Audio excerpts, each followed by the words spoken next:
And give me just a second. Let me get everything put back together again. Okay. Honestly, Stream is connected. I will say I have this drink, and if you guys want to swap a few stories, then we will jump to the next day, finish up the crane thing, and then unless there's anything specific, we can kind of go into the epilogue, moving into closing things up. There we go. I like a plane. Live, it's working. The music is not playing. It's weird. Okay, Spotify is not working.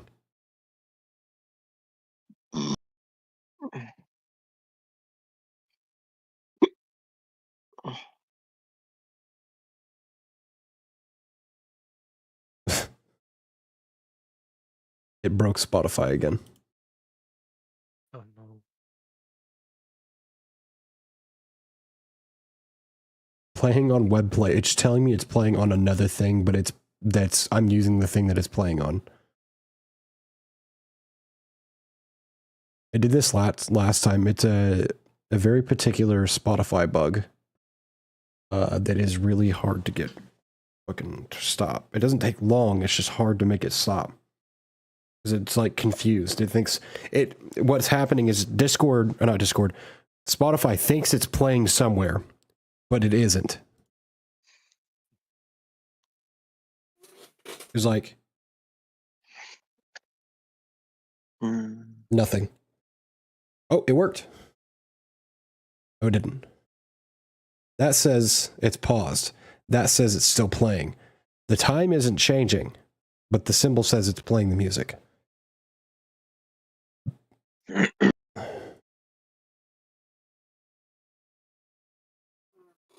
Come on. I'll at least do this so that we can continue. Since the radiation is high, I'll turn it back on as well. Continue while I fight with Spotify for anything.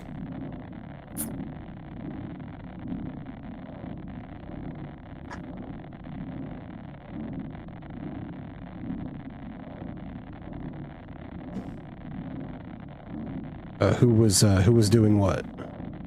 I was just seeing if there's anything in particular anybody was going to do while Mercenary Crane was getting his boots to have a drink with everybody down in the mess hall, as Hammer was also setting up to pour some drinks.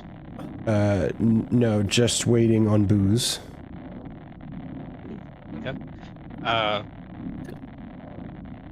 I will say Mercenary Crane.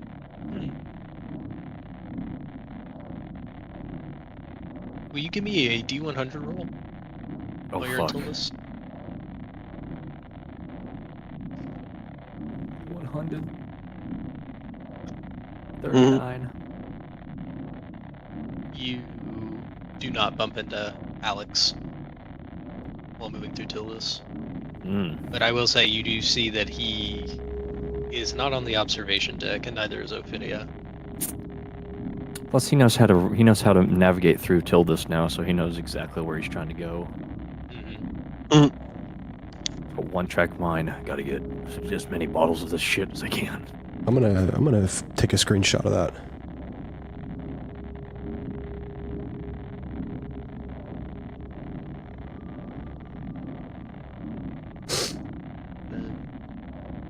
After a moment, I guess whoever is going to have a drink down in the mess hall. Absolutely fucked. Tell me what's wrong with this image.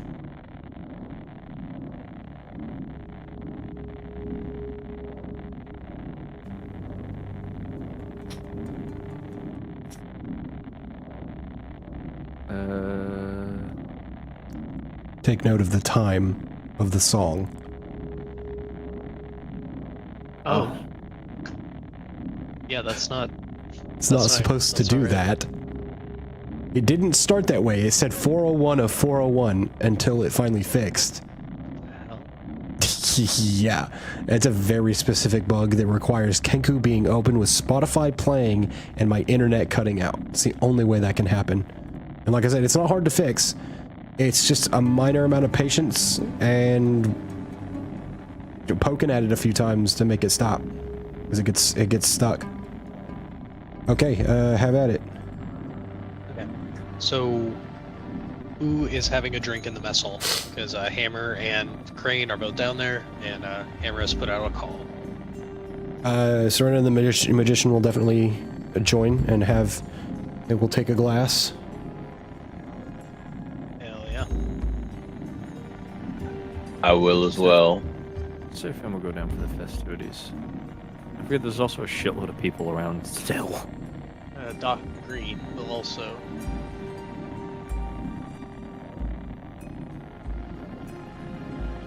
Yeah, I will put. Magician. What is Maxon doing? Is he going to go down for the festivities, or is he doing something else right now? I'm going down. I will. He's gonna be the guy that tells people to chug even if he doesn't drink. I want to just say, as like a passing lore dump, there is like, it is because even though Maxon doesn't drink, it is physically impossible for him to get drunk because think about everything that his body actually does. Like it just would not, like with the blood alcohol levels, it would not do anything. As everybody comes into the mess hall, you would see that Hammer has uncorked this gourd bottle that he has, and he's pouring the shots out, and it seems to be a kind of light purple liquid. Oh. And he's pouring it into shot glasses. That's the color of Fabuloso. Shit's gonna knock you on your ass. In the last week. Better have. This stuff's been aging since before the war. Alright, bottoms up. Yeah, Crane's Yeah, going for it. I was about to say, Fuck it. Hammer just distributes shots. Oh, is he just straight up taking a shot, not waiting for a toaster cheers? Oh, he'll wait. Let's say, yeah, Hammer just kind of passes out the shots. He kind of looks at it and he says, "Got this as a wedding present for my mother-in-law. I was too scared to try it. But after today, I genuinely don't think anything can kill me." And he just kind of holds it up as a cheers. And To us.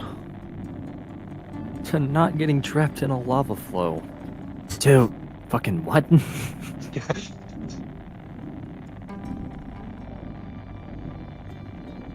Only the strongest survive in the dark.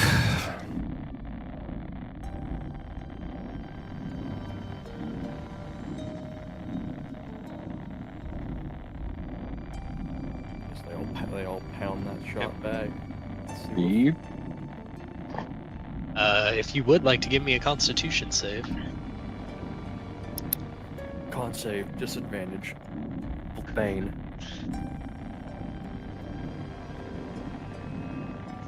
Well, Hammer is hammered. I got a 15. You are also hammered. Wait. Oh boy, Base con, con yeah. save. Alright, so for normality. Might have got a 13. Checks Hammered. out. Takes a shot back. Like, even after the shot's already drank, he just like keeps falling backward and smacks his head on the wall. I was about to say, Dot Green is no longer pale. She is beet red and giggling a lot. She rolled like a 5.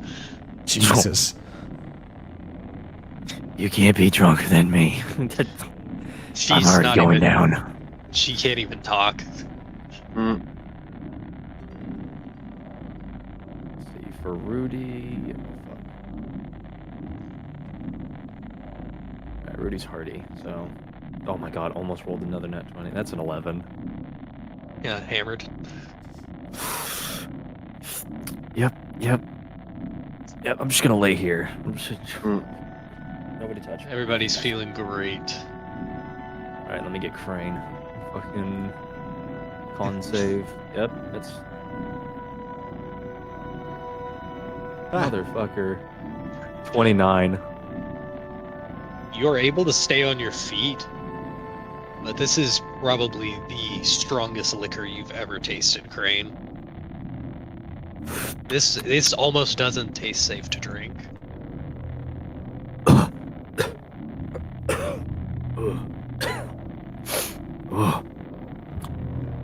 Pour me another.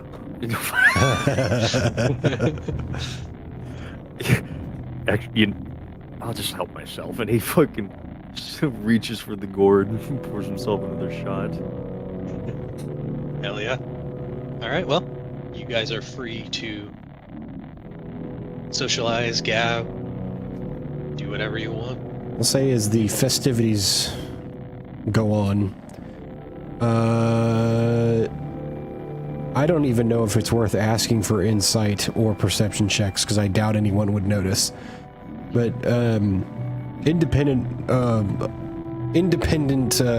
thought processes have both Serena and the Magician both only sipping that first glass instead of finishing it off. And after a while, they wandered up to the observation deck to just kind of look out and think, vexed by, again, independently, the same thought. And they just kind of watch as the day kind of fades out. She comes up second. She's just kind of like, "What's bothering you?" And he looks at her and he says, "Probably the same thing that is bothering you. Nothing about that screamed that this is over." Which is obvious, but just can't shake the feeling.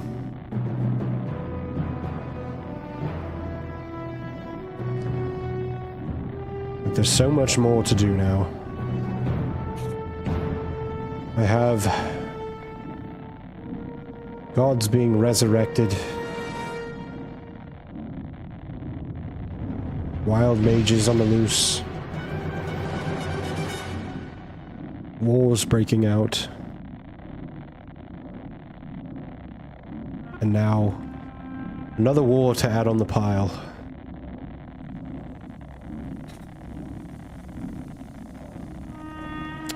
Feeling a bit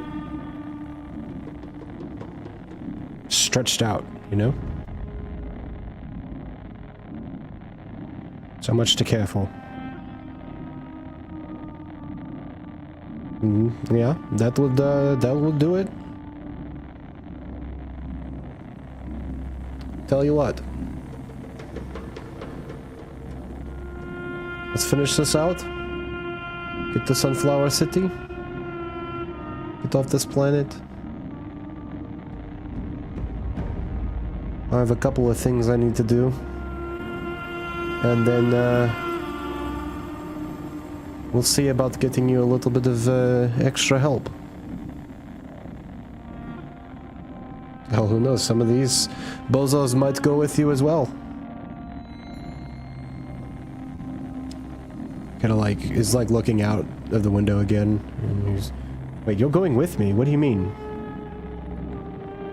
She goes, "I mean, where else am I supposed to go? Kinda stuck here. A little worried about trying to fly a ship out because the math adds up, but it is still experimental to just try and... Doesn't work that way. At least not so simply. I could try something, but I don't know what'll be worth it. Well, it all depends if Tildas will let me go or not. I guess we'll have to see. I will say, you're up on the observation deck, right? Yeah. The pillar is blinking, and I will say, the Magician, with you being familiar with it, it is a you can tell that it's a message from the curator. I will go over and read it. It simply says, "Found this after a quick data sweep after saving your new celestial friend. Big energy readings. Planar jump. Could be him, question mark, and it seems to be coordinates to a different plane.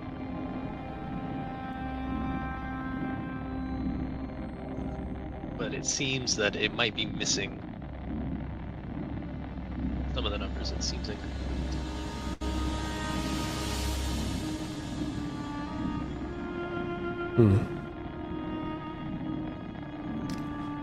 I was right to cast that. Fortune does favor that one. All of them. I don't know how he does it. And there's so many of them. And there's going to be more.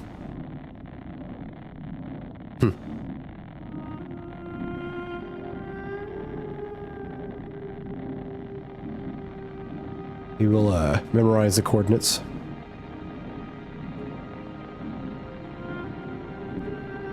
Well, now we have a trail to follow. Once the opportunity arises.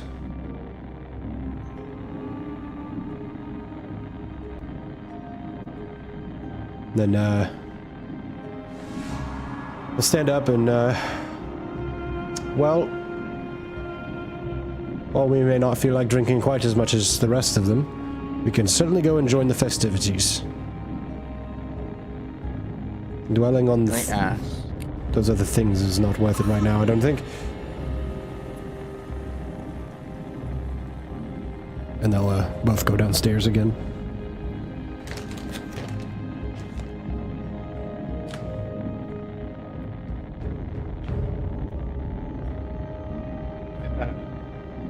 Was someone saying something? Yeah. Okay, what's up?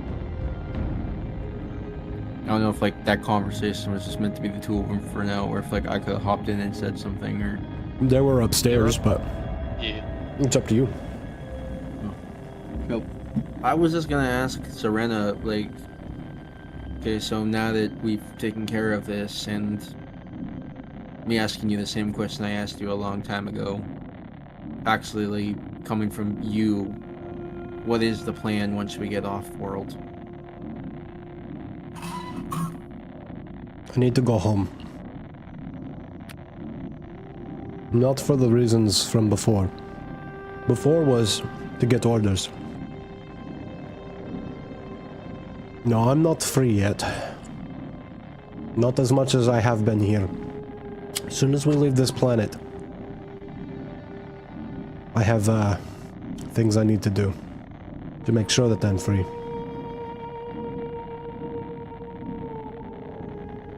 plan to come back? To come back here? Yes. Eventually. But I need time to regather myself. I don't know how long, I just need I haven't been a person for like almost my whole life. And I want to know what that's like. So I need a break. I don't I'll tell want you to the say I've truth. earned it, but I'm asking for one.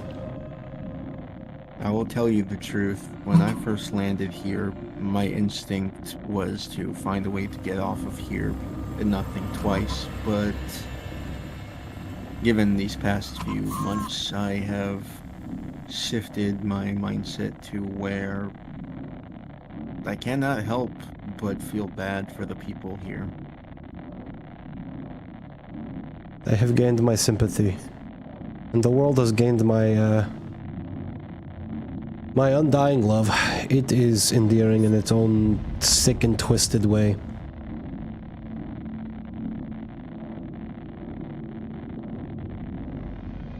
We've both had a taste of how nasty war can be. It's very certain that we don't want to tolerate another. Yes, if they're going to overcome them this time, I think they will need help.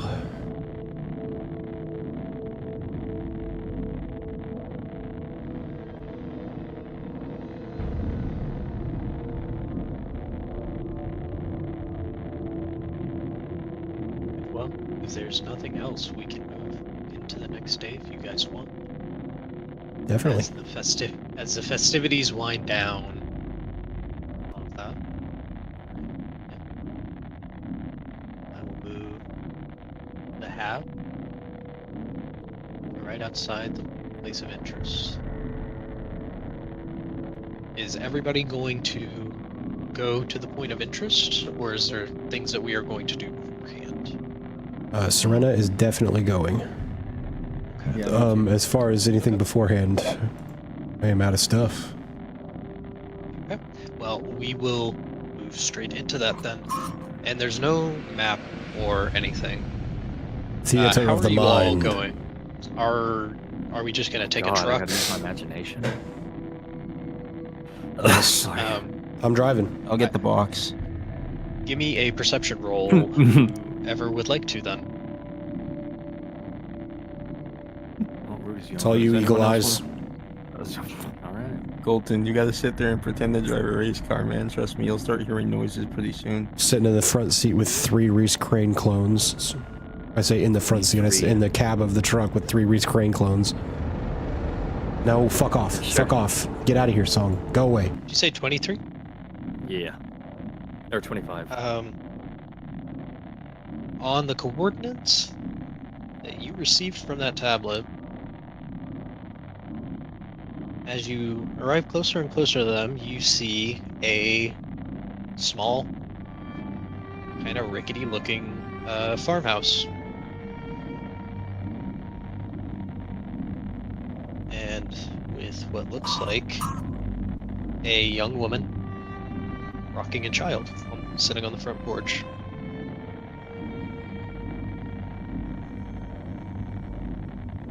Serena the will be right the one spot? to get out and approach these people. She'll take the helmet off, put it under her arm, and she'll Get out. walk up and she'll do this to you. She'll walk up.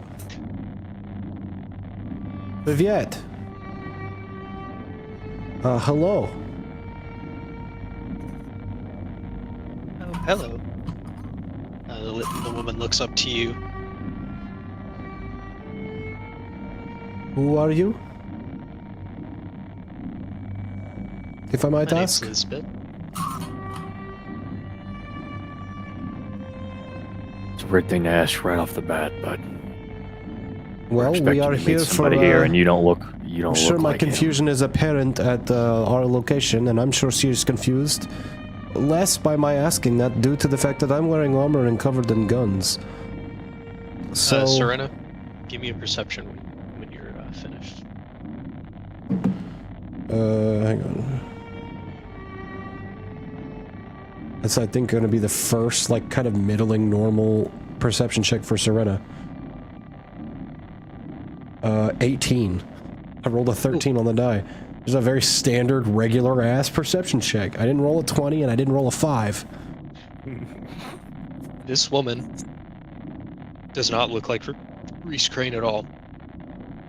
Seems to be a half-elf, younger. The infant, on the other hand, carbon No. copy. Son of a bitch. She seems to just be gently rocking the child. She seems to have some little, like, raw doll that he's seems to be like shaking and rattling to keep the baby's attention. Is there something you needed? She says as she looks up to you, Serena. I'm looking for an old man.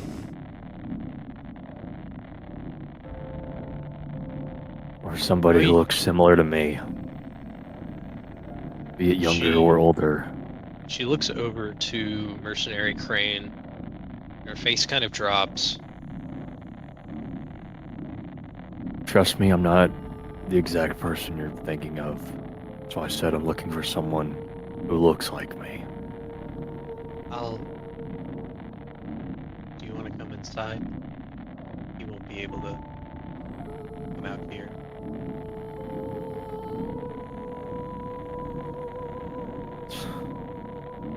Well, we've come this far.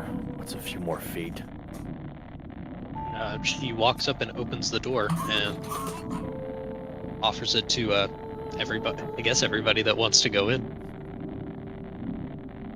Rudy was like standing out, 1 foot on the ground, door open.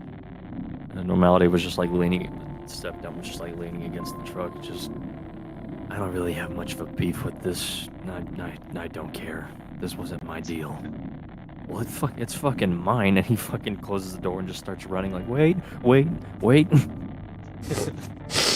I also have something to say to this motherfucker.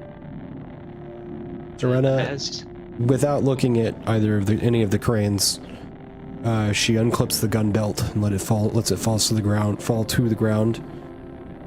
Takes the rifle off her shoulder and sets it on the ground. Keeps the helmet and begins to walk inside. does Maxon go inside as well? By the visuals, you can tell she's not doing this for anyone else other than herself for some reason. As everybody enters the house, it is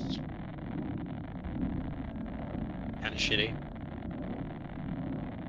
Just kind of your average ramshackle farmhouse.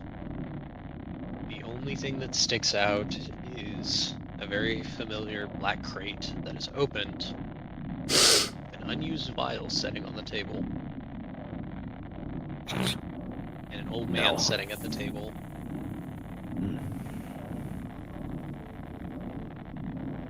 I'll stand at the door and let the cranes lead the way.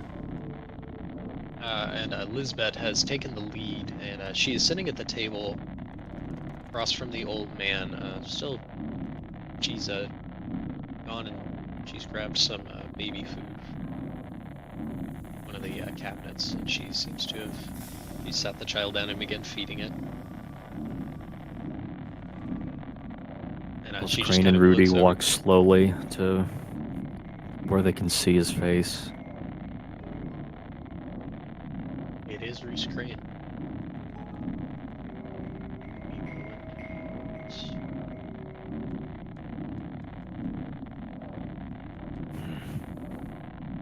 But very old, very decrepit. He almost looks like he is being actively mummified as he is sitting there in front of you.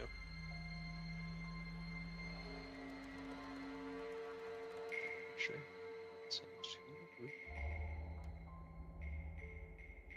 What's that? You're kind of quiet, old man. Oh. As you say that, you see his lips kind of weakly begin to move. There's no sound. And after a moment, Lisbeth, she just kind of looks over. He hasn't been able to talk for a few months now. That's why he Never had anything good to say. That's why he hired me. His legs went first, and he needed someone to help him take care of. And she just kind of looks down at the baby.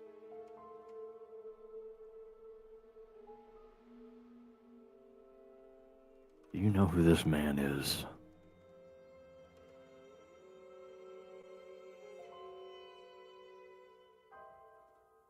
No, not really.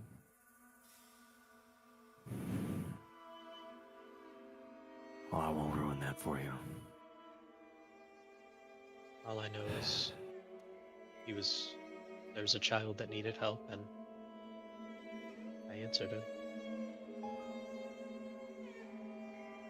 The crane is still slumped over, very airy, breathy, muttering to himself. And but I will say, he has started to lift up his hand, and it looks like he is pointing at the syringe in the black box sitting in the middle of the table. Why do you expect one of us to stick ourselves with that? Hell, if you had the fucking movement, you'd probably stick it in the baby, wouldn't you?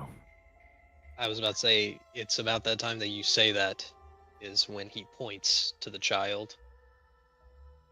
Fucking Crane takes his sword and just hard chops on the fucking on the syringe. Breaking, if it's on a table, it's going through the fucking table. He's just Oh yeah, I was gonna say. destroying it. you break through the table and you destroy the syringe, but you also make a lot of noise, and the baby starts crying. He looks Woman. back towards Lisbeth. I'm She is screaming and has pulled the baby away and is honestly like almost climbing up the cabinets in the kitchen trying to get away. He puts his sword back. I'm not going to harm you at all. No, I did not know you were here. She's still hyperventilating, but she's kind of just This perched man. up there now, holding the baby, who is still crying. Serena walks over and holds out her still remaining arm. Come with me. Elizabeth takes your hand very shakily. This man is not my father. I hold up my hand to you. And I walk her outside. Out in front of the house. And I turn around to look at me. And I go to that truck. And get inside. Despite what these things may look like, we are your allies. We are doing a good thing. You know the dwarves? You know the bad things that people do in this world? That man has a heavy percentage stake in most of it. Those clones, they have suffered. They were created out of cruelty and a misplaced sense of control. Get in the truck. She looks down at the baby as you say that, and she's like, Keep the baby. Raise it. Give it to an orphanage. Whatever you must do. Never talk about this place. Never talk about that man. You would do better for it. As a matter of fact, forget this ever happened. He's vile. With a very blank stare, she just kind of nods. Kind of just shaken up by the events of everything, and just kind of sits down in the truck.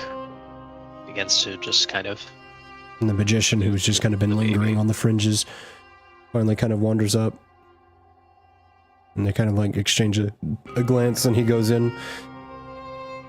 Walks in, kind of takes in the scene for a second. Wanders over. Wow. You look wonderful. I'm amazed how well preserved you are.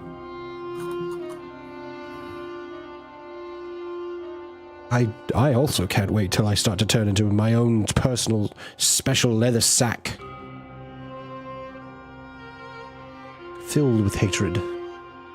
Filled with an uncontrollable desire to live forever. I will say, the minute the magician starts talking to him, Mercenary Crane, you notice his very shaky hands curl up into fists. I see how it is. You see somebody coming back for you. It looks like you, and you think you have enough control to not have to worry about it. But the moment he steps in, you're afraid. You should have been afraid the moment you sent that message. That one of us is going to put you down like the dog you are. But even then, I have half a mind to let you rot here. But I want to make sure that you can't pull something, anything, to get someone here. I'm tired of you dragging innocent people into your bullshit. And I'm tired of this conversation. And Mercenary Crane is going to leave the house. Rudy's still standing there with the... It's cocked back, gun's cocked back at his side, but he's just like looking around. I'm gonna be honest, I don't have much to say about this either. But I know he's gotta die. I can't change that. He's gotta go. Rudy, do you have it in you to carry that with you?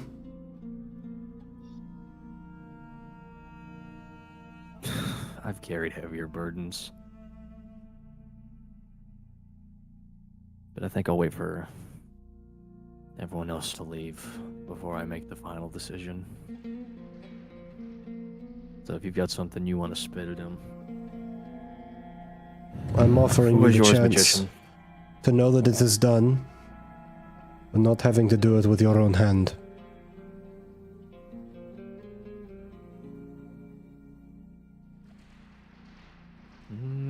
One last contract. One last assassination.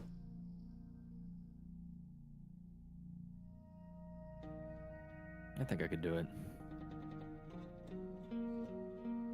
Like I said, this isn't my fight. It's more final touches. I think the remnant of the angel that was once stirred within me, that wanted to claim the name for his own. He would have immolated. The one who wanted to take him out would have immolated his whole house. I don't think.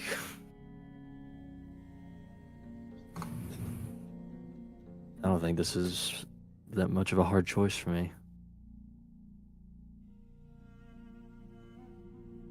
So yeah, I can deal with this burden. Besides, Dust off my hands and leave.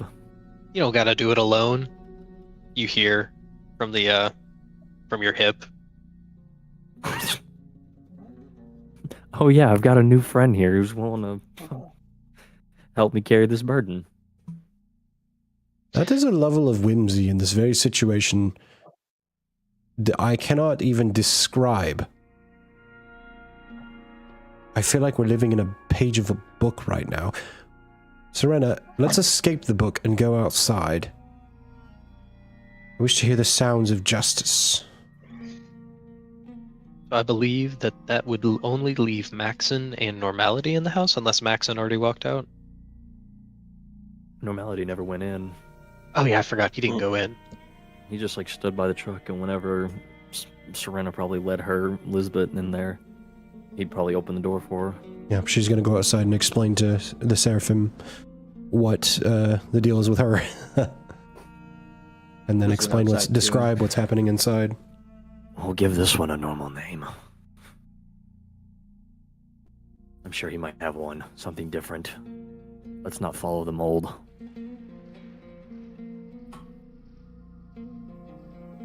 What did you say something, Robert? I just walked out. Oh, okay. I will say that on the name front, Lisbeth looks to the Seraphim and just says, "I don't know his name. No, he never told me." You don't need to know. Even though you're gonna hear it a lot, but you don't really need to know. The less you know, the better. And yeah, it is just Rudy and Reese Crane. And his gun. You know, now that I think about it, Reese, I think I kind of lied when I said I didn't have any personal stake in this. I have fought you in my own head. And you are a son of a bitch. But, as you can clearly see, after being the original body taking one of those vials, I won. So your bullshit Ponzi scheme of genetics and DNA, I think we put an end to this chapter. Any last words, Gun?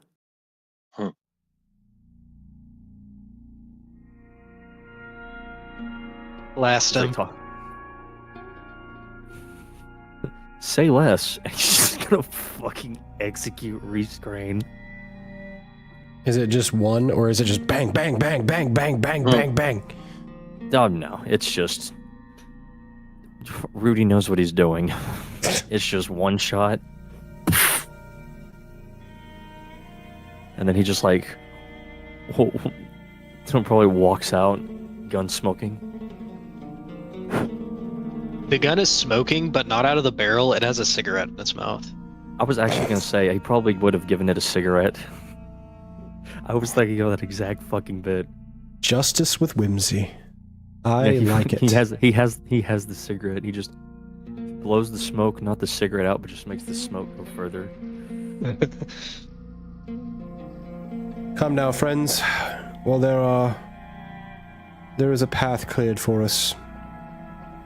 There is still yet a war going on around continent. I will say it's around that time that planes start flying overhead. And there's evidence of it now. Sunflower City Yes. awaits, as well as many other major destinies. Yeah, let's get the fuck out of here. Let's get the fuck out of here. Indeed. All right. Can knock that one off the map. Somewhere in the middle of all of that, this song has now become sort of the, like, tapering off into the Sunflower City section. I don't know what, it hit a chord in my brain. Well, is there anything in particular that you guys would like to do on the trip to Sunflower City, or do we want to just kind of hurry that along? How long's the trip gonna take?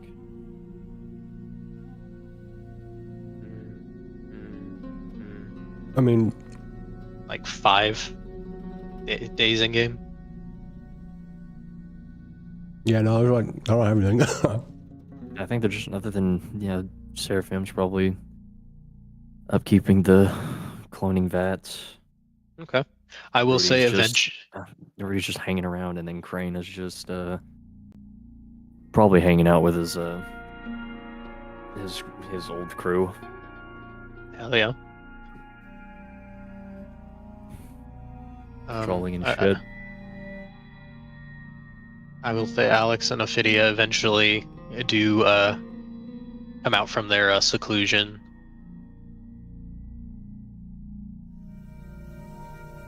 Begin to do their part to help out around the hab. Ophidia just trying to catch up with everybody. The magician helps Hammer cheat a little bit and teaches him some quicker math and different things to accomplish his goals when navigating a bit more. Oh yeah. Teaching him fun, like, futuristic sci-fi math that isn't real type stuff, you know what I mean? Like, you can actually bypass that equation. I worked one up a long time ago. But mostly, not to get corny on you, but sitting in his chair, looking at Atilda's and a beautiful woman, you know? That's what he does now, until we get to Sunflower City. I was literally Just basically gonna exchanging say something similar to Alex, like he's just funny.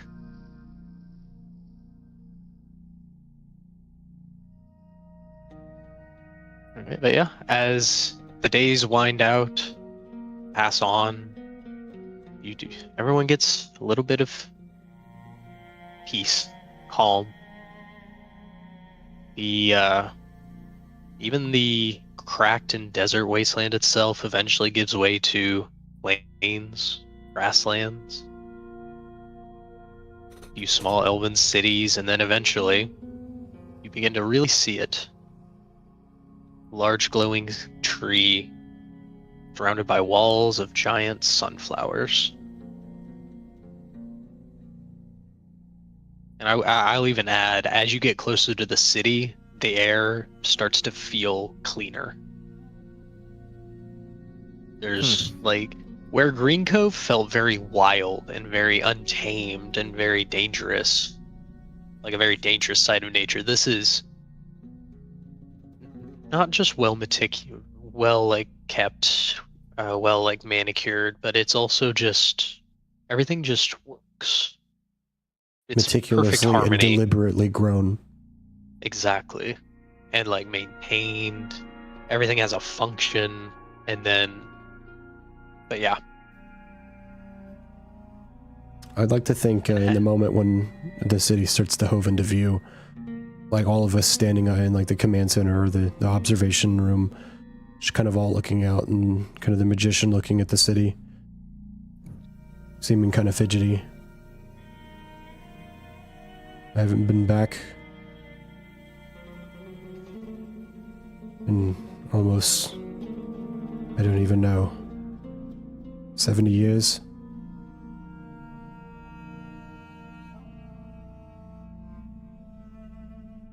And kind of looks at the rest of you. I haven't seen this place since my adolescence. And it's still filled with conflict in my heart. My parents died for this fucking place. And so did my name. They better have made something good out of it.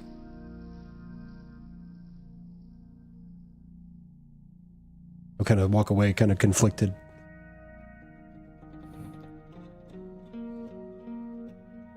We're here for every step of the way. Ain't be a new experience for a new elf. I hope it lives up to your expectations.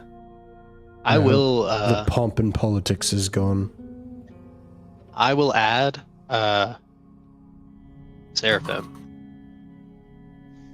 You could almost swear you are hearing whispers the closer you get to this giant tree. Oh, come on. And I don't need another body going crazy. What the fuck? These aren't crazy whispers, though. They're all comforting whispers, almost affirming. Speaking of things that, such as just speaking of the bounty of nature, the beauty of life, the peace, harmony.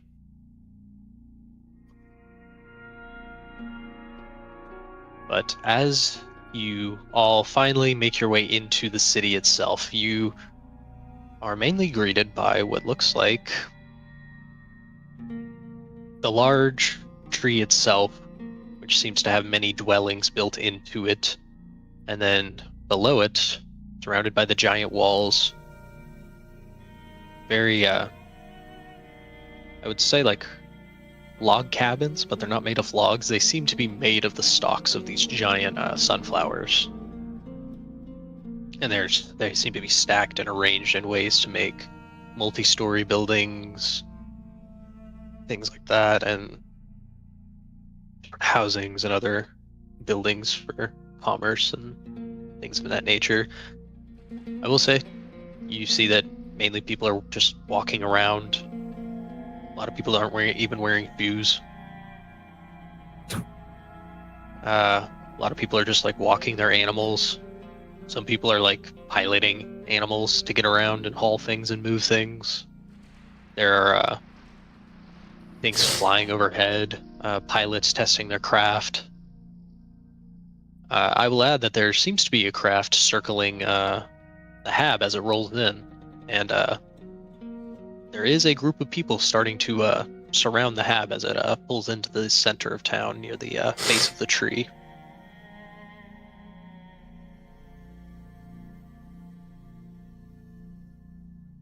And as the hab comes to a screeching halt, Hammer begins to make his way down to where, or I guess up to the observation deck where you all are. He doesn't say anything though at first. What were you saying, Colton? Mallory's just like looking out, just You know, we've been through so much bullshit. I don't remember what the point of this journey was anymore. Are we delivering something? Supplies? Do we even still have those supplies? We have just descended have just defended the single most important humanitarian trade on this planet between two cultures. On the north end and the south end.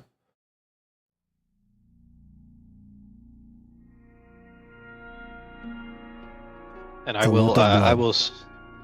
I will say, with that, you will see that Hammer isn't wearing his usual tank top, military fatigues, dirty boots, holstered gun. He seems to be wearing, looks like, parade or dress attire. I'll say it's kind I'll of the even- opposite for Serena. She's wearing her nice clothes, but the armor is nowhere in sight. And in fact, to the observant, it's been packed away as though it's not useful. Like it's Hammer just dirty shirt, packed away, not going to get used again. Hammer kind of walks up and looks to you all. Just have a small ceremony, the exchanging of prosperity. And the queen would like to give you all her blessing and accommodation. And I will add, looking at Hammer's military dress garb, there are medals that look like they are from the human military, as well as a few that seem to be elven in origin. They seem to be medals and things of that nature made of flowers and other things like that. They seem to move and adjust with the light, almost flow with the wind. Well, Sergeant, I didn't realize you were accomplished in both armies. He just smiles. about a Multifaceted decade man here. with a multifaceted service. A multifaceted background. He gives you all a salute, and kind of rolls his eyes at that last comment. If you would all follow me. And he walks down and grabs a small metal box that was tucked away underneath a random part in the storage area of the hab. Good way. And as you all walk out of the hab, you are greeted by, I'd say, a fairly large group of mainly elves. There are humans there, half elves as well. They all seem to be like cheering. Some people seem to be dancing. There's some people selling food. Other people just trying to sell like local produce. People just bartering. A couple of people playing music.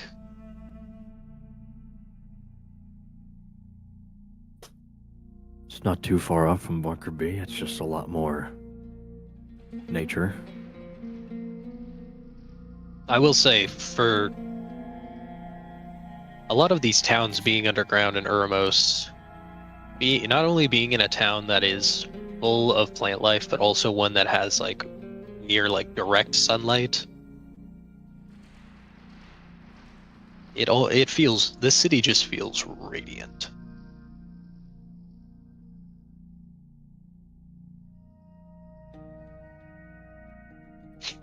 But Hammer just begins to walk up to a podium where you see an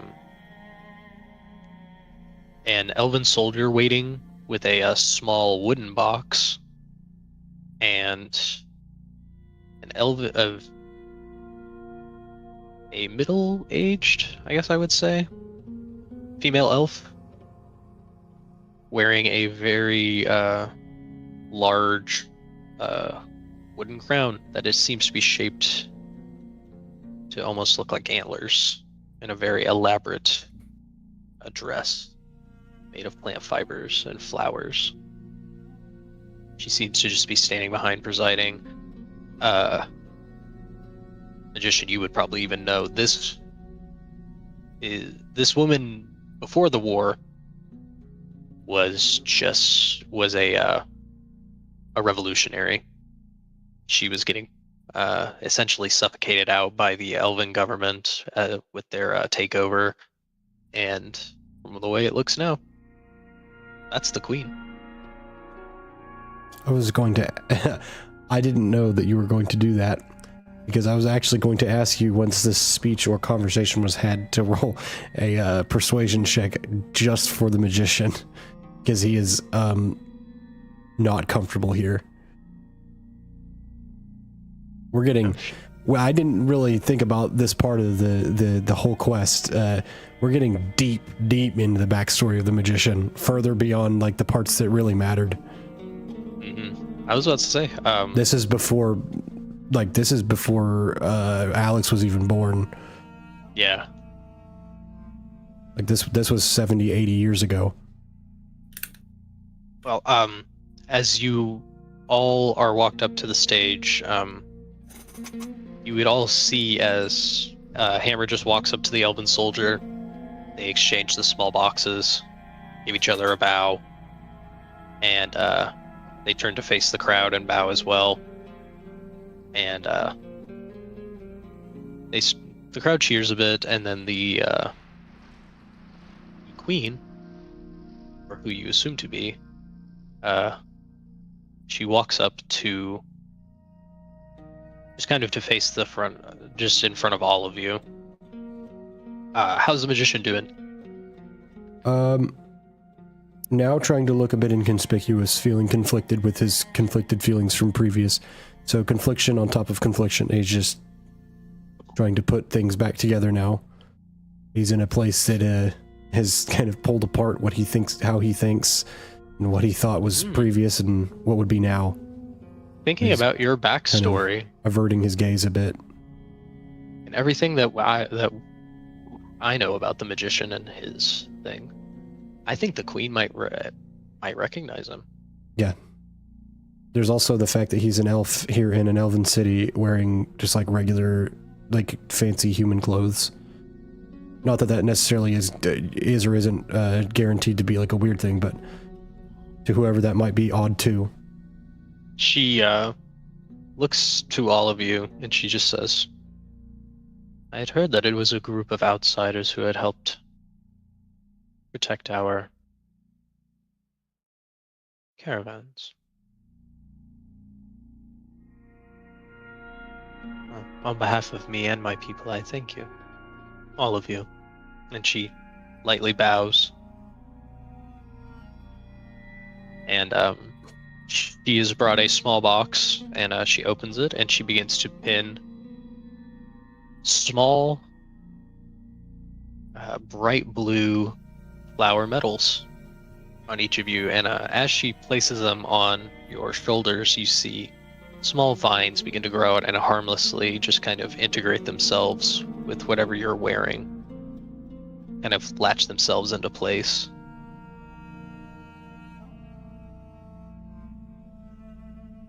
And when she gets to you, the magician, she stops. Kind of squints a little bit. Kind of moves her head a little closer to get a better look.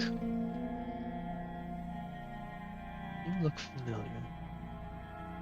No, probably not. No, I not doubt you, it. but your father.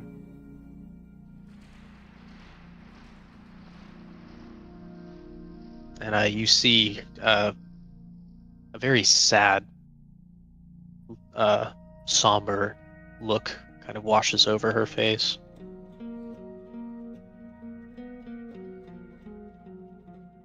Your parents were killed for trying to do what was right. I only wish that the world did not have to end for our people to see that they were right. I am truly sorry.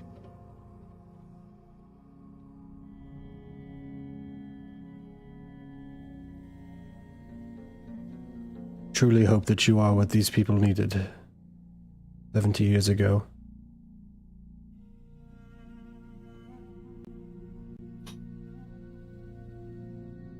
She just gives you a small smile.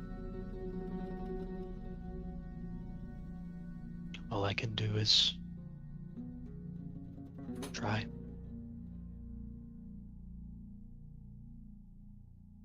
And she just, after she finishes handing out the medals to everyone, she looks to you all.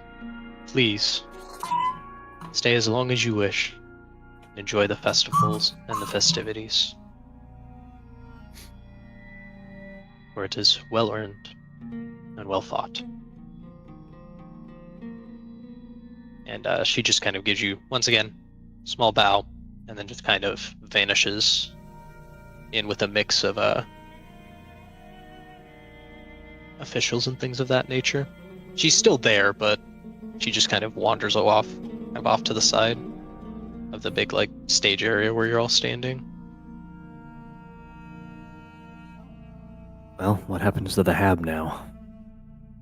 They melt it down and pour it into the ocean.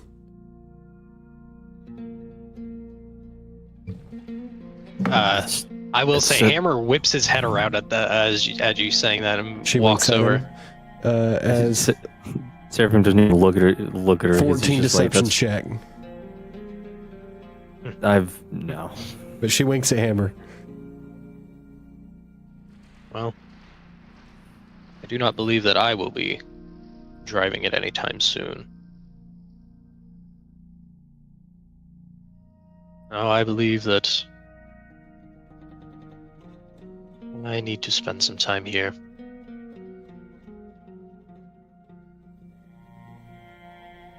Indeed, you do. And they're walking up behind Hammer is a tall elven woman in piloting gear. Serena actually blossoms up at that one. She goes, I knew it. And you would also recognize this pilot, Max, and it is the one you gave the message to. Oh, it's you. Yes, it is me.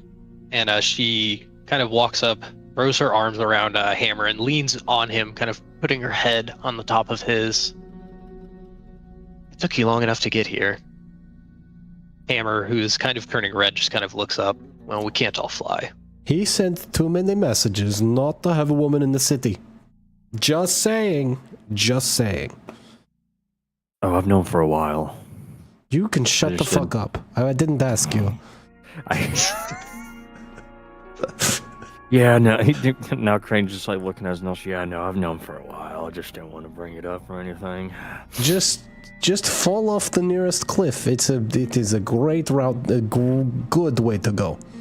Yeah, but knowing my luck, I'd probably land on something soft, and then I'd be fine.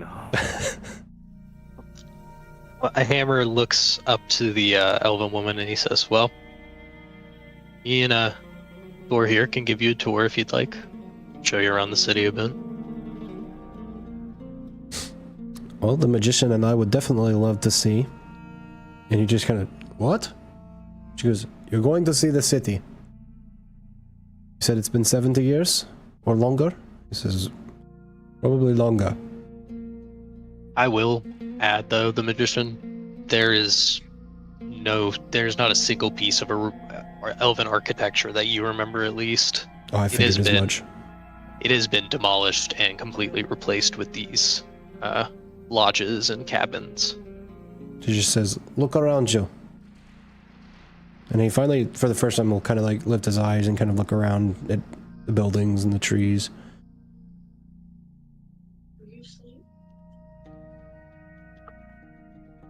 Moment by moment, I'm finding it harder and harder to hate this place.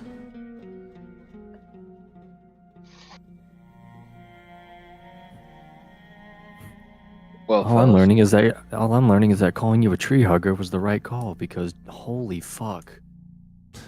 You do come from a line of bark munchers, don't you? And he fucking like punches him on the shoulder and like starts looking around, walking forward.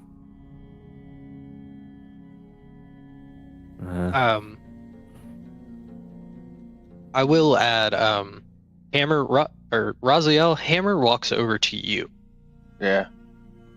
and he kind of, he's kind of looking over the hab. You know? Might need someone to watch it for me while I'm here. Someone I can trust, someone I know that'll take care of it, use it for the right reasons. You sticking around? Well, I was gonna check and see what Serena's plan was and see if I could possibly hitch a ride out of here with her and the magician. Cameron, he hears you and he nods. Good man, good man. While we're still for here, your I help. don't mind helping out, but I might really even something a bit more long term. offer that Crane, well, albeit limited tinkering, would also be another conveniently true. just over his shoulder or something. He's got the ability Conversing to with connect someone. with the machine because of what he's got. Isn't Crane the one that's got the other one? Yeah, he is, yeah. Yeah. The magician kind of butts in and like hearing part of this, and he goes, "It's almost like he was made for it." Yeah, I guess honestly, I made myself for it. I guess I could drive it. I've got some tinkering experience. I'm just a less decorated hammer. You could do a lot of good with a machine like that. Hammer just kind of waves. It's not that hard. Just don't crash it. I'll pull out that hammer, the multi-tool hammer gave to me. I've not returned it to him yet. He let me borrow a +2 multi-tool he wanted back. Oh yeah. Kind of holds it, looks it over. He just tosses it back to you. Keep it. I appreciate it. It'll be very useful wherever I end up. Yes, you will. No matter the universe, some shit's always breaking. I didn't break. I did not break anything. I promise. Well, some of the times, most of the times, definitely most. Don't ask any questions. Just shut up. Just shut up. Shut up. Shut up. If it ain't broke, break it, then fix it. I will say Alex has finally stepped off of the hab, and I kind of wandered out to meet you all. Place looks different, real different. Very different. It's completely different. There's nothing the same. Every single thing is not what it was. And about that time, Ophidia slithers out behind him, and she says, "I know. Everything my wonderful? father hated is gone.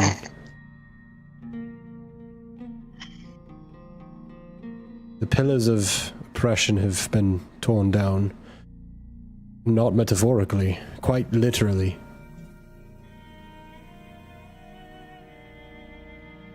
I'm still fighting with my emotions to know what to feel about this place. But I can't hate it. That would just be naive, silly. Look at what they've done with it.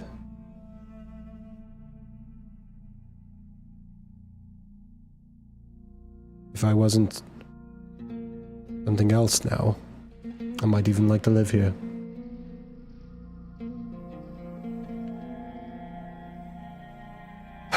Little energy kind of comes back to him. But that is not my given... Whatever. I have things to do. And I can't stay in a place like this because it is nice, and I break nice things.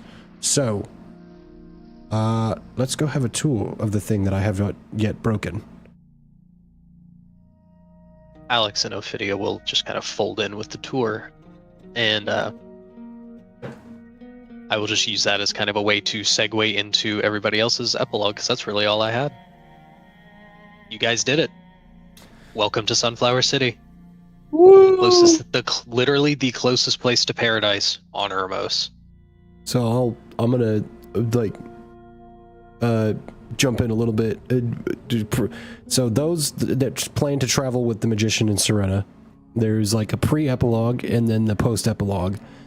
I have like a low interactive sort of cutscene thing as usual with music because I'm long-winded and boring like that. But anyways, yeah. So like pre-epilogue is like here in Sunflower City, the clones are growing and stuff is getting built and whatever. Just wanted to offer that is what my plan is, kind of. Also meaning I'll go last or mostly last. So yeah, I leave this up to you guys. You are in Sunflower City. You are able, this is if, looking for help, looking for information, you're Ain't going to gonna be able lie. to find it here. Part of the reason I threw that out there about asking Serena and the magician if I could get a ride off of the planet was because I was about to fall asleep, so I'm probably going to call it. And I will say that Tildis, the restrictions for Tildis are gone. You are able to leave now. He does knock the wood of the door. Good to see you've lost your cold, old girl. And if you're standing in the doorway of Tildis or anything like that, I will say that once the magician has made it clear that he does have to leave, Alex would have stopped him and wished him well, but told him that he has to stay. Of course you do. This thing's going on here. You weren't sent away because you wanted to leave. I left because I needed to. You were forced out. And Raziel, in other business, I'll see you soon, Alex. Probably. Raziel, Yes. I hereby instate you as a partner in crime. The crime being thieving from that which might destroy stuff. And I'm not talking about when I destroy stuff on accident. You are not obligated to stay. You are not obligated to sleep. But when you travel with me, you are obligated to attempt to do the best you can. And you can do that, because I've watched you do it for weeks now. I can agree to that without any issues. You're a good egg. Now get in there. Well, this is skipping a few weeks ahead, by the way. This is like when they're leaving. No, yeah. Yeah, Oh, yeah. this is him allowing me to get my time so out you- before I leave. Yeah, because I know you're really tired. You sounded tired earlier. Yeah, it's been a fight for the last hour. Yeah, to yeah, stay it's awake. it's a long one. For me. Oh, you're good. Yeah, it has been a long. It's no worries. Thank you for staying around as long as you did. I will wish y'all guys a good night. Good night. Good campaign. Wonderful time. Night. Yes, it was Yeah. amazing. It was fun. Thank you. Catch Good you. night, sirs. Catch Yeah. you later, Talk Kyle. to y'all later. Catch you later. Oh, wrong button. Oh my god. So yeah, who would like to go next? Let's say we'll catch him up on all that, because as Rosiel probably enters Tildis, then you just hear in the distance a and then you just see Rudy running around a corner, just like very little luggage. He's like, wait, just get me off this planet. Well, of course. I don't want to be here anyway. Yes, all right, cool. I was going anyway. Don't forget who I am. Stow away. That is exactly Next. what I would have done. He just fucking squeezes past magician. And from his hip you hear, next stop the big leagues. We're gonna do it up in another plane. Just let me on the damn boat. I will ask before we move on with this scene months later, or weeks later, or however long it's been. Is there anything else that had happened between any of the characters that wanted to be described? Just wanted to mention before we jump out of the planet. I'll say that was that crane. I figured you had other stuff. I think that's it for me. Up until we leave? Okay. See, I think mercenary crane. What the fuck would he do? Probably just Joyride. with his. I was about to say. With his band of mercenaries, I think he would still stay on. I was about to say, yeah, if he wants, him and his band of mercenaries could just move into the old Harvest too. the new mercenaries guild. Mm-hmm. I love that. And then Seraphim is spending this entire time probably knowing actually just as much, if not more, on how to mess with the growing vats. Could probably make a clone grow in the... Oh no, yeah, with him and Dot Less Green time it working on took. it, for sure. And they can pump some of these motherfuckers out.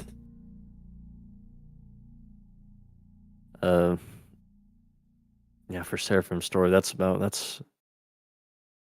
other than when the time comes to say goodbye to everybody, he's gonna work and get the rest of these clones out, and after that, whatever Dot Green does, he's just gonna stay with her.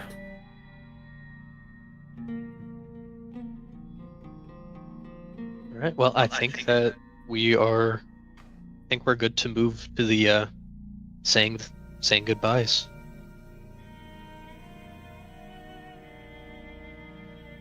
So he welcomes Rudy into Tilda's.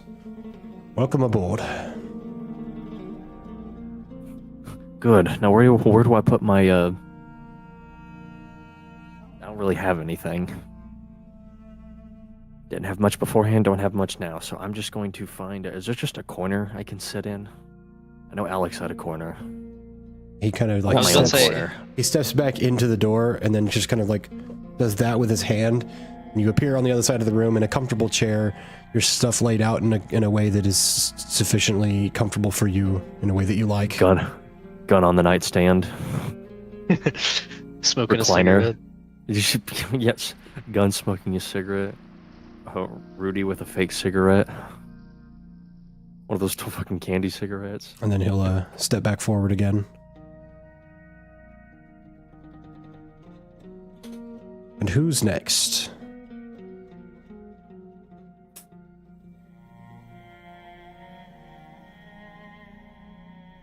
I forget who else. See, Crane, the Seraphim, Doc Green, Maxon. Did I forget anyone? I'm trying to remember who all would probably be gathered around. I don't know. I was about to say right now, yeah, it's because Alex is still there too, and yeah, so Dot Green and Oh well, and the clones as well, the ones that would be going aside from Rudy, because that wouldn't be the only one. You want me to post all of them? We're here, man. It's time. There's a secondary non-Rudy Reese Crane clone going with us.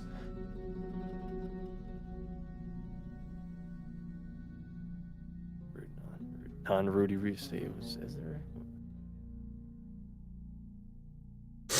Oh, hang on. Give me a second. Let me just post all of them. And then I'll post the one that is also probably going with the... Seraphim would probably surprise Serena with them. like a puppy. Then, yeah. I got you some. I got you someone. You're saying I got. Fucking how many of these motherfuckers do I have? I feel like all of them except Insanity would be grown. That's the one he'd probably like ponder. I was about to say, like, he went to put that one in the vat, and Dot Green was just like, no. No. We don't want to test him for his crimes. I can't really shoot him dead anymore. It's not my style. Yeah, let's just set him to the side. We'll figure it out. Maybe never. Here's the list I had. I wrote down all these motherfuckers. I can't find shit. I just had the list. The What list. did I do with it? No, I had a list of everyone so I could keep track of who to fucking... my show and tell. I've been working on these motherfuckers for weeks. I will say Alex would have also made his way around and stopped and talked to Maxon and Serena. Wish them well. Serena has not yet arrived at Tilda's. Oh, okay. Is Maxon there? I think I would be, yeah. Yeah, Alex would have walked up to you. Definitely, like, big ass hug, probably picked you up. Big hug. Take care, Maxon. You too. I know you got your own world to save, so good luck. And I hope our paths cross again sometime. I'd bet on it.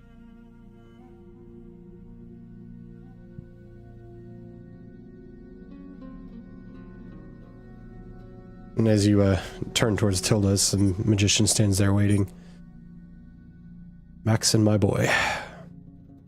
Are you ready to return to the hellscape you have described for me? There's no place like home, right? There's no place like home. And he looks over your shoulder at the city. No place like home.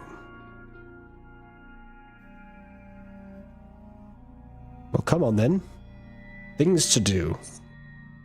I think we're all kind of curious about this homeworld of yours. I think we are. And, I think at the end of all of this, Serena finally comes slowly walking up with the pack over her shoulder, not wearing the armor still. She wanders up. She does have the gun belt and the rifle over her shoulder, though. And you see all the other weapons are there. I am, very ready to get out of here. Are we leaving? And he's like, yes, we are finally leaving. You sure you're ready? She just kind of... Yes. And yeah, it's time.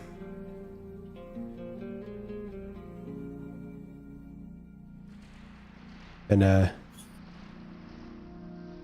any luck on that list? I'm trying to buy time here. Yeah, I was trying to get all the pictures. Now it's just being slow loading. Oh, you're good. These are all Just the checking. First is all the clones that are scattered and about and probably That leaving pause was sunflowers. convenient timing for you to inject that. Sorry, my mic was muted. Alex would have definitely walked up to Serena and like given her a hug. Oh yeah, she definitely leaned into it and gave him a hug back as well. Hmm? Oh yeah, I don't know why, but the one with the dynamite is funny to me. He just Oh, yeah, stands that's- out from I the love him. others. He's great. Yeah, that's yeah. the one. That was the one that was like, he was like, distribute these like, distribute these like rations in a church. That was that one. Hang on, and yes, Seraphim. Reese's Cranes walks up the fucking hill. Oh my god. Yeah. Yeah, Seraphim also being there probably, giving everyone So there's like a hugs. crowd of Reese Crane just comes walking up with an elf doctor who's taller than all of them. And is Doc Green there? Does she accompany Sarah? Yes, she is there as well. So handshaking and introductions and obviously all of that between the different personalities now embodied. And the magician finds Doc Green and shakes her hand and kind of holds the handshake for a minute. Just kind of like, seems a city and a place that has hurt both of us. Are deeply acceptable and absolutely pleasant. Will you be staying here? She looks over to the Seraphim and then back to you. Yes, I think for a time. I'll keep him busy. He's got a the name. He's in the club now. And I hope the both of us, in reference to elves, can find a bit more whimsy and it grows a bit more. You smile more now. That's nice. And Indeed I do. I can now find myself smiling while in the presence of other elves, and that's new. I haven't been able to do that in a long time. And you're Well, if you partly think about responsible it, for that. We are. I say, if you think about it, we are technically half brothers now too. So you know, you got that going. We're family. You're not wrong. Interesting logic. One way or another, we're gonna be bound to each other. Well, in the most sincere way I can say, from one brother to the other, and in the most profound emotion I can convey to you, Mom said you were adopted, and he will turn and walk into Tilda's.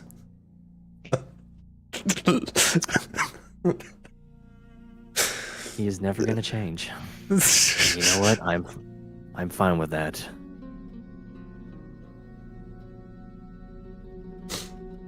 Now he rejoins Alright. Serena again, and she kind of looks at him. Like, you sure you're ready? Kind of nods again. You've been very antsy since dinner last night. She's like, I'm ready. It's time. Plus, this is not the place that I want to stop to live for a little while. While I like this place, this world, and I want to save it, I need a place that is more forgiving. I'll stop somewhere else. But now, we have something to do. Nah. You know, I would also agree. I think I'm ready to get out of here. In a while. She pulls the pack off her shoulder. Kneel. Goes down to one knee. She takes the helmet and puts it on your knee. Waits for you to put your hands on it. Take this. The armor of us who do not hide. The armor of us who fight. The ones who look to our ancestors with pride, look to our future with great ambition. And then she sets the armor next to your leg. Only the strongest survive in the dark. You're going to hear that a lot. Only the strongest survive in the dark. And, It's as the you same stand up, strong she to just survive kinda- in the light. I hope, because that's going to be a problem. Because I can't see very well in the dark. You will learn. You will learn. You'll also learn what that means. I say it a lot, and I don't think anybody knows what I'm saying. And, as she walks into Tilda's, another accompanying thing that she says sometimes that people don't typically catch is, sometimes she said under her breath, ancestors guide us, but in this case she just says it in Skaldashari. She just says, Ukajite put. It's just ancestors guide us. She will enter Tilda's, the final journey out of Ramos. And not that this is his last scene in all of this, but the magician kind of stops in the door as, you know, people are departing and people are entering Tilda's, and he just kind of looks out at the city. And this is less of a dialogue for him and more... You need water? Okay, I'll be right back.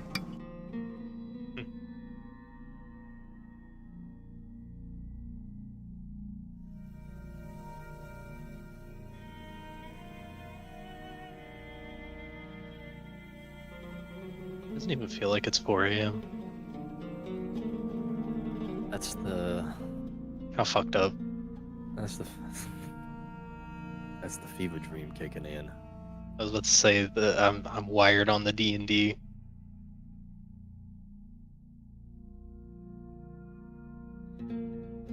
You know, I'll go ahead and post it. I do have what insanity would look like. I don't know if he'll ever. I don't know what'll ever fucking happen to him.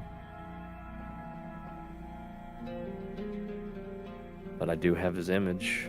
I also had one Hey, for guys. Reese Crane if that time ever came.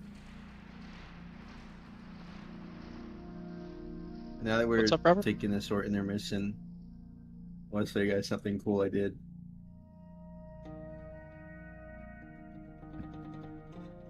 I don't want to like open stream because that's gonna mess up with the picture. But check this out. This is where I am right now.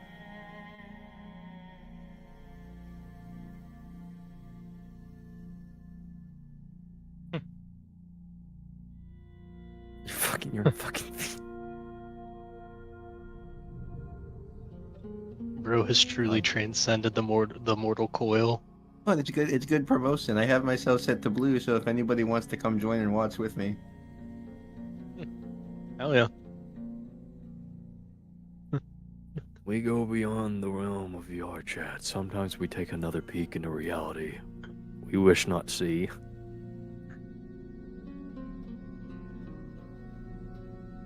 Come to me, my child. Embrace in the VR chat.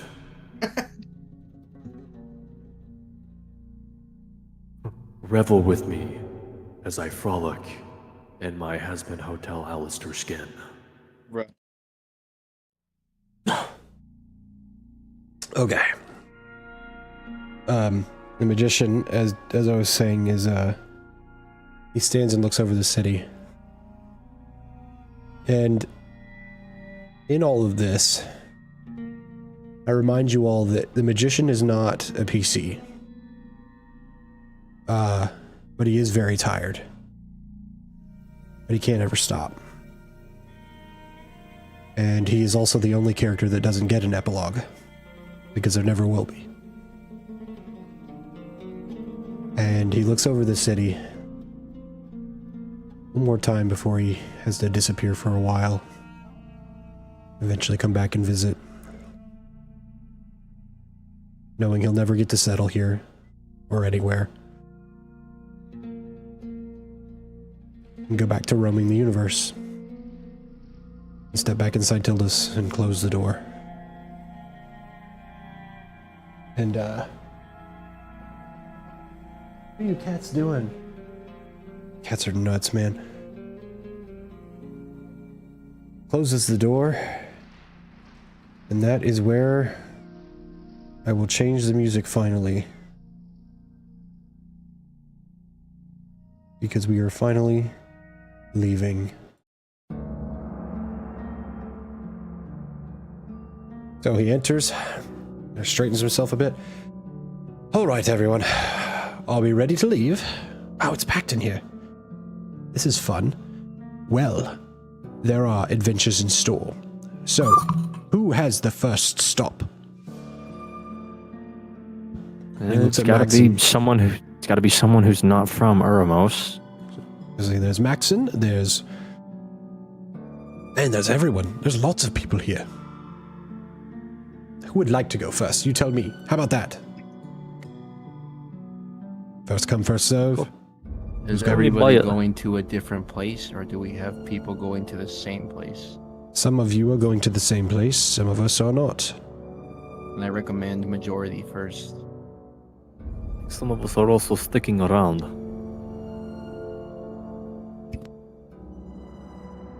That is true. Raziel, you can ignore him. Don't pay. He's an unpaid slave work employee now. He's. I think he's already gone to the workshop.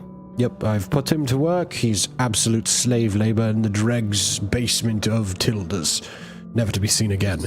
He decided to sounds come like he's aboard. He's having going to stay fun. with us. It sounds like he's having fun. I can hear a record player going on in there. Are you sure? I'm guessing you're sticking around. I know Going Serena wherever is, my obviously. sister goes.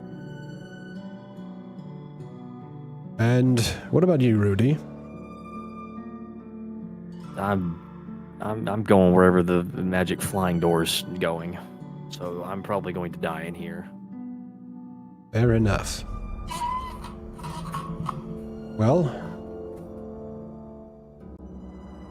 I guess it's you then, Maxon. There's a choice. I believe Serena is about to undertake a trial of the soul. I can take you home. Soul. Yes. I can take you home so that you can continue your endeavors. And inevitably, help will somehow arrive. Serena plans to send some. If she can get it to Uramos as well, she plans to do that as well. But that is trickier than just saying it. Get there. Say again? He looks to the magician, slightly confused, and he tells him, "So how do you plan on getting us there?" To your homeworld? Yes. Oh, right. You've only been... Right. Well, let me tell you something, Maxon. You don't know what number your universe is, so let's hope this is the correct one. The one I went to was... Yes. He starts typing in numbers on the little number pad on the side of the column. And that number... Hopefully it's the right one. Let's see. 11 and up is a success at remembering. 18, okay. I gave it a 50-50 that he would remember which Earth was the one he had been to, and he was correct. There is one he knows not to go to, which is the Earth of this universe. And he types in on the number pad and pulls the lever. All right. Here goes. Magic trick. Watch this. And the buzzing begins, and the crackling and the whirring and the sounds of tearing across not just the universe, but the multiverse. The planes themselves shifting and moving around Tilda's. And then the sound, after the curtains have opened and shown us the universe around us, curtains close, and the sound stops. He goes over and he grabs the doorknob, cracks the door, cocks his head, opens the door a little bit more, and looks out and he goes, "Oh shit, I did type that one in. Well, welcome to Earth. This is the wrong one." You see The wrong one. What do you mean? He pokes his head out right next to him. it is an abominable hellscape.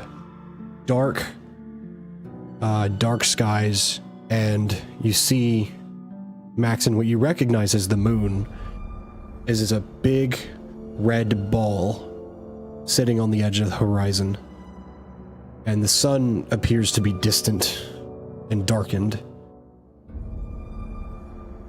This is Maxon not just- a good place to be. We should leave this place immediately. I have willfully not gone to this Maxon's place. face just like in pure like fear just contorts, and he's like, "Wrong number," and then he just goes back inside. He closes the door and he goes, "This Earth is a sad story for another time.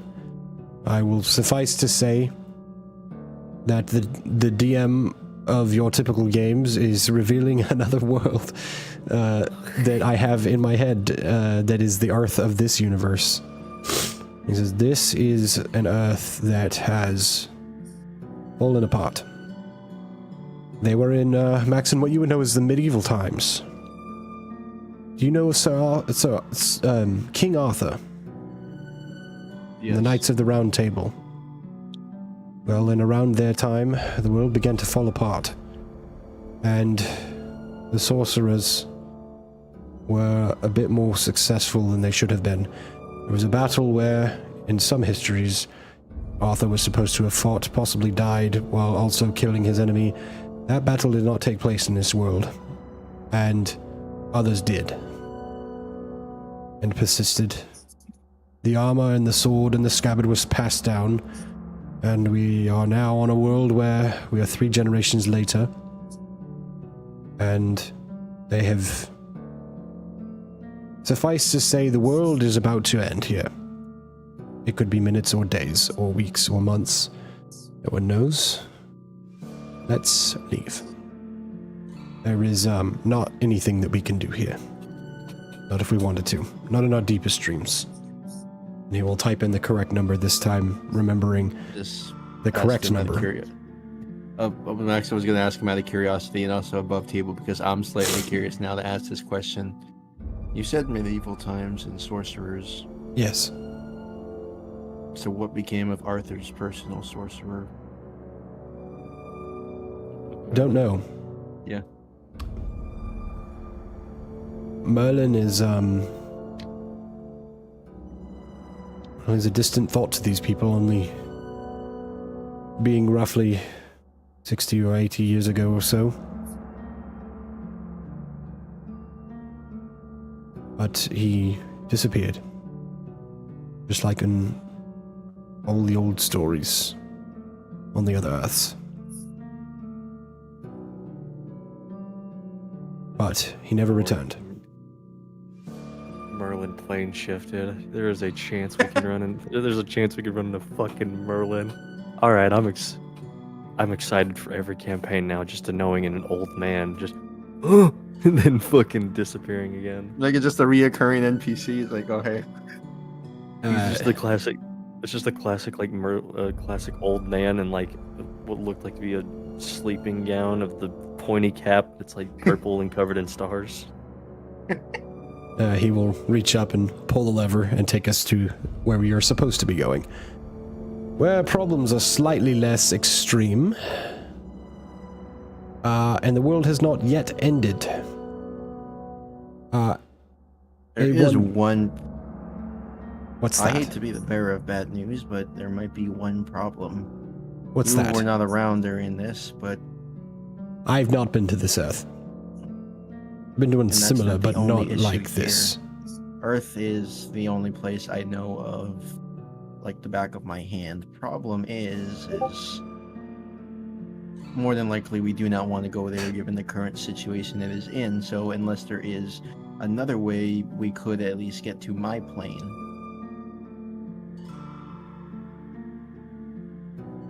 Maybe a person or something of the sort. Where would you like me to take you exactly? I bet I could figure it out. I know a lot of people clearly that are still kicking about back in my place. I don't know what else I could do, but I'm sure we could think of something. Well, tell me where this place is located.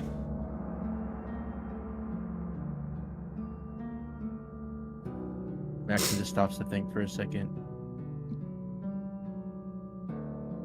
Try somewhere around a place called Jupiter. Ah, one of the moons, I suppose? Yes. I bet I could figure out which one. Is it Titan, perhaps? Or Europa? It's gotta be Titan. Titan it is. That's easy enough to figure out. So, Max all is we kind of need... just thinking that he's thinking to himself, they better finish that station by now. Let's see. Let's calculate down to the number of a wall of ice on Titan where we can look down upon something. Let's see. Just thinking, and he begins typing in, doing head math. More than That's- likely, there is a very high chance you will find a certain space station there. See, let's do. That's no moon.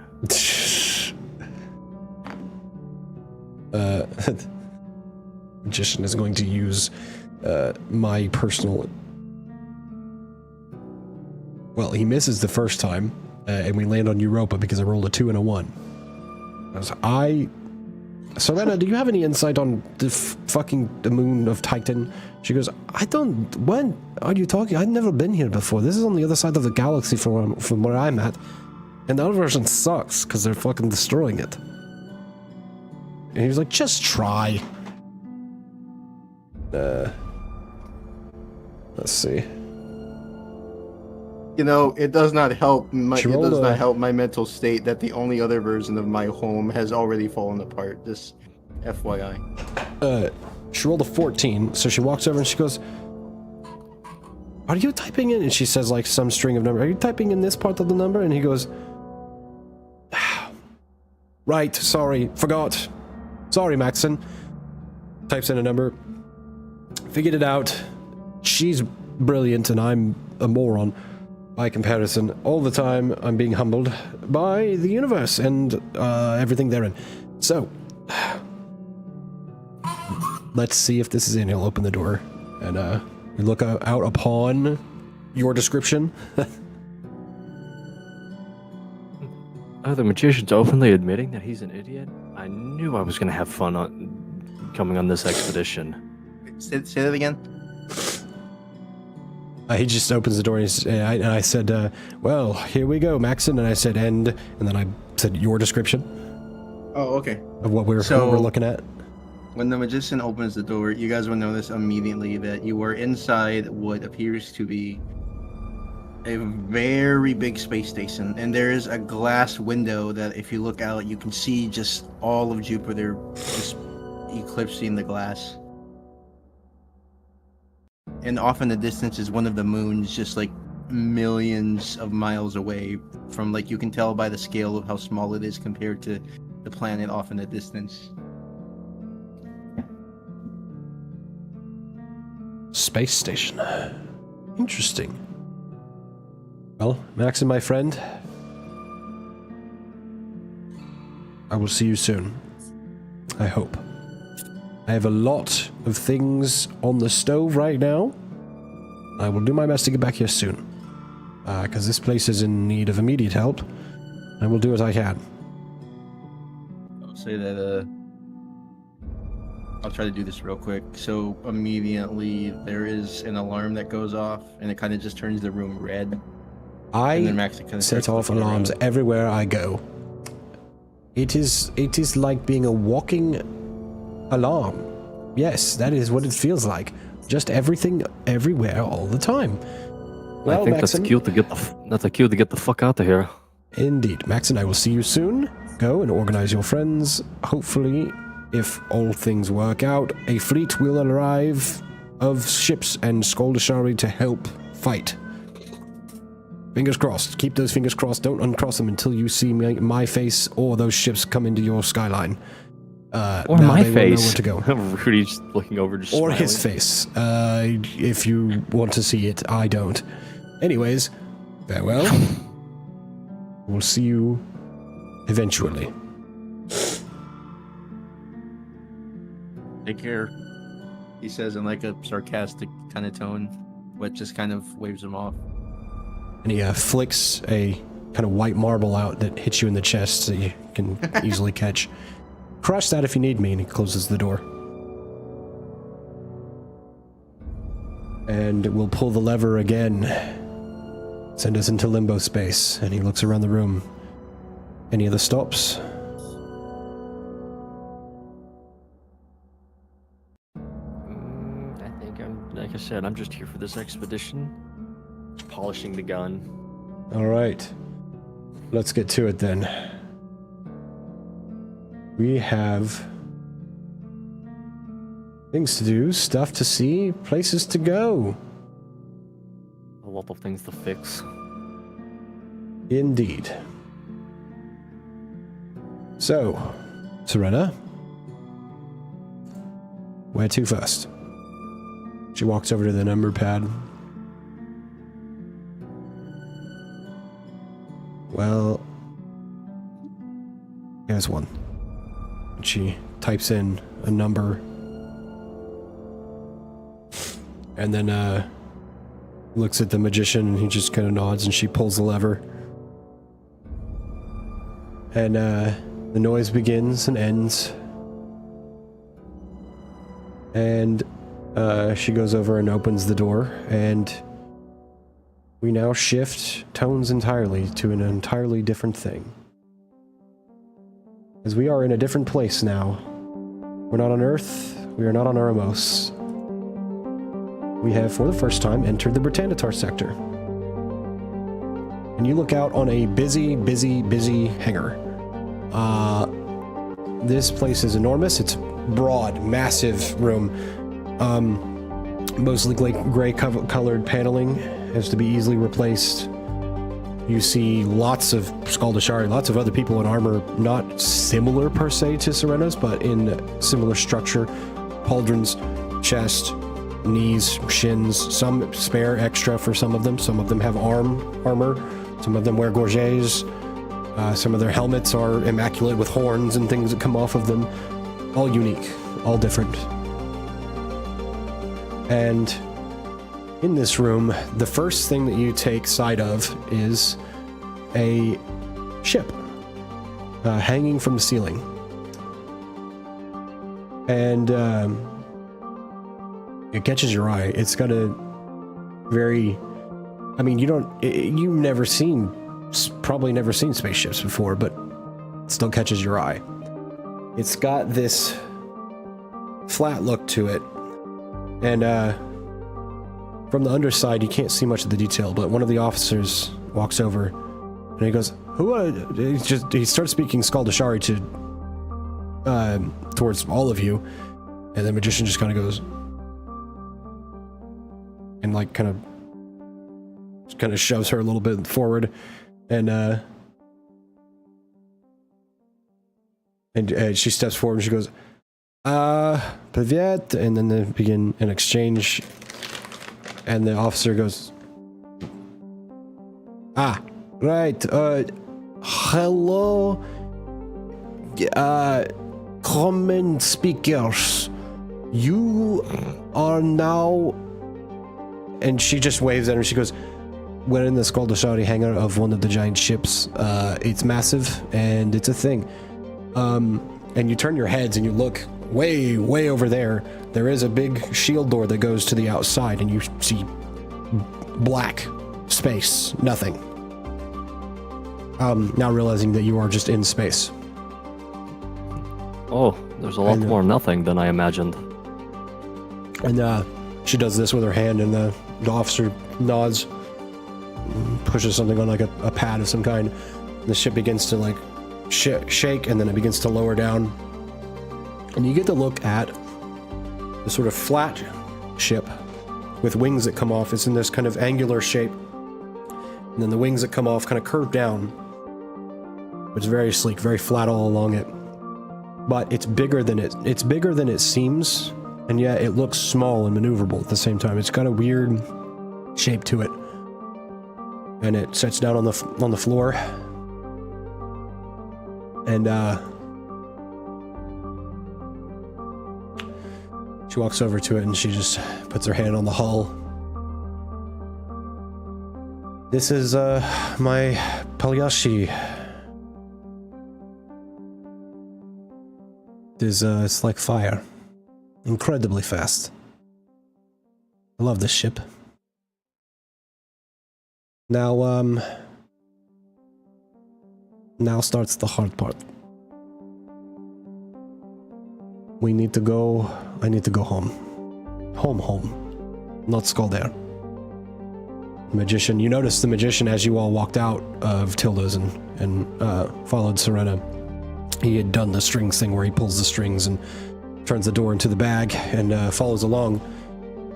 And you enter the ship. And you know what? I'll share my screen so you guys kind of get an idea of what it looks like on the inside.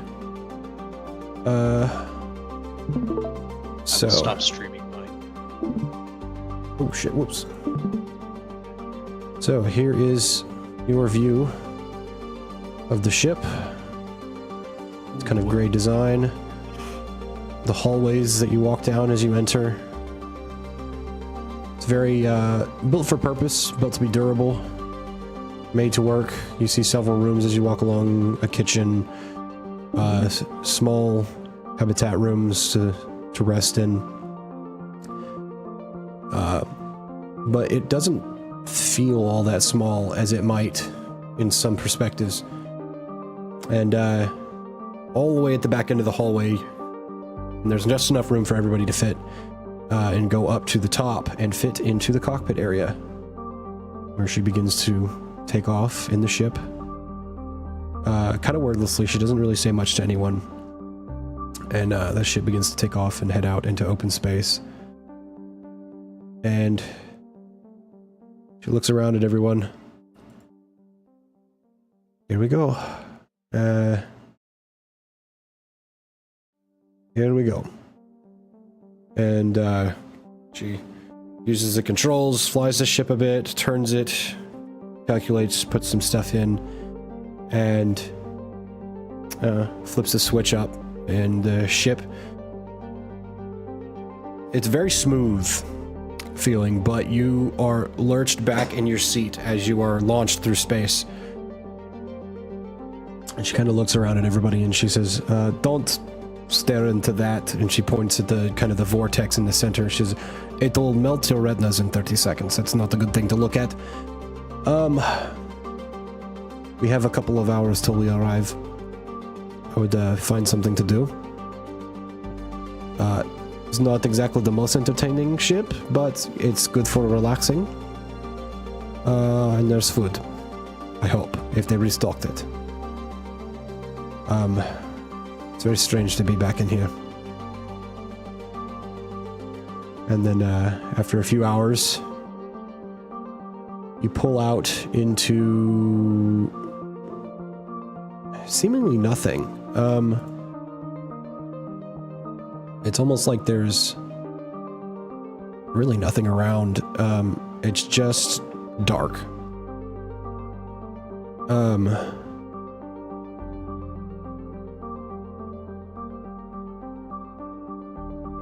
Come out of warp, as I said, to this sort of dark system, and you see a small kind of circle shape out of the darkness and a sliver of light around the edge of it, and you realize you're moving towards it, and you see small dots of light all over it.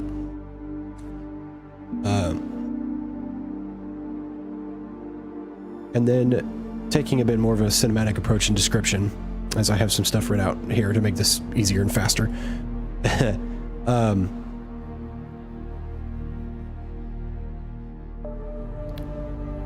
on. It's being touchy. There we go.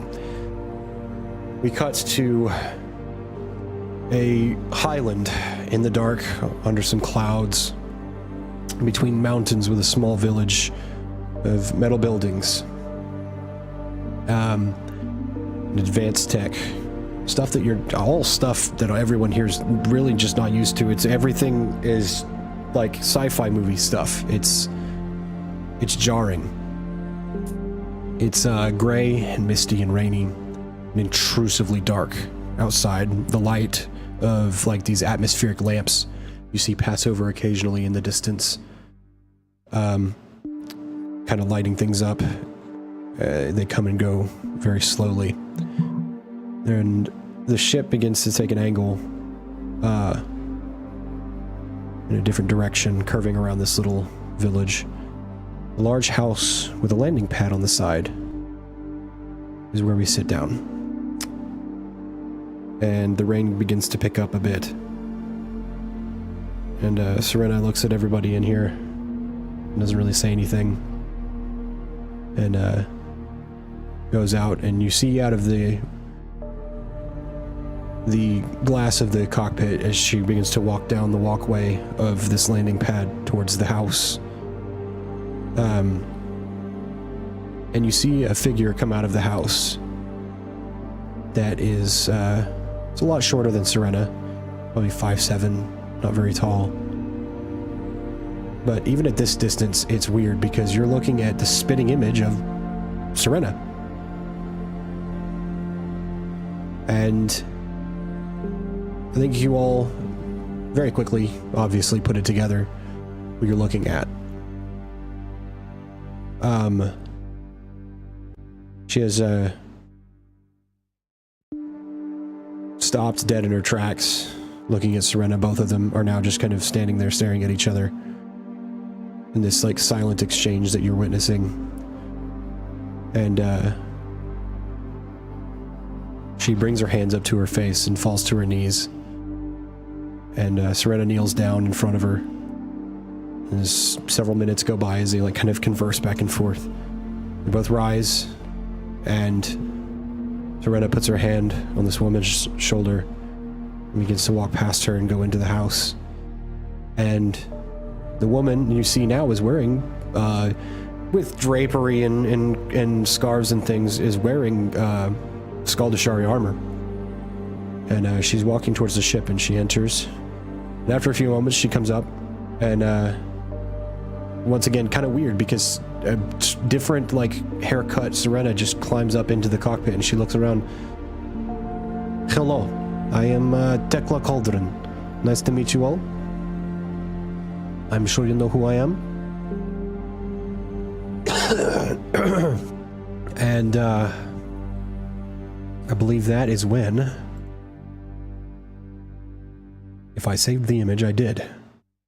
You see Serena coming down the walkway, a sort of silhouette of her at least. And as she steps into the lights, you catch a glimpse. But there's no glimpse like seeing it in person as she re-enters the ship in completely different armor altogether. And Oh shit. she walks up and sits down in her seat and takes the helmet off. Also, same as the other one, it opens, and she takes it off and sets it down on the console next to her, and she knocks it, and she says, "This is my armor. Yeah, I've been missing this." She looks at her arm and stuff. And you see Sato is the same, but it's got like attachments, different things. It looks different. It's the same Sato, but the ornamentation to it is different. You realize that the kind of metal outer shell has been changed out. She changed what was housing it, or something that looks different. And the ship begins to lift up again, and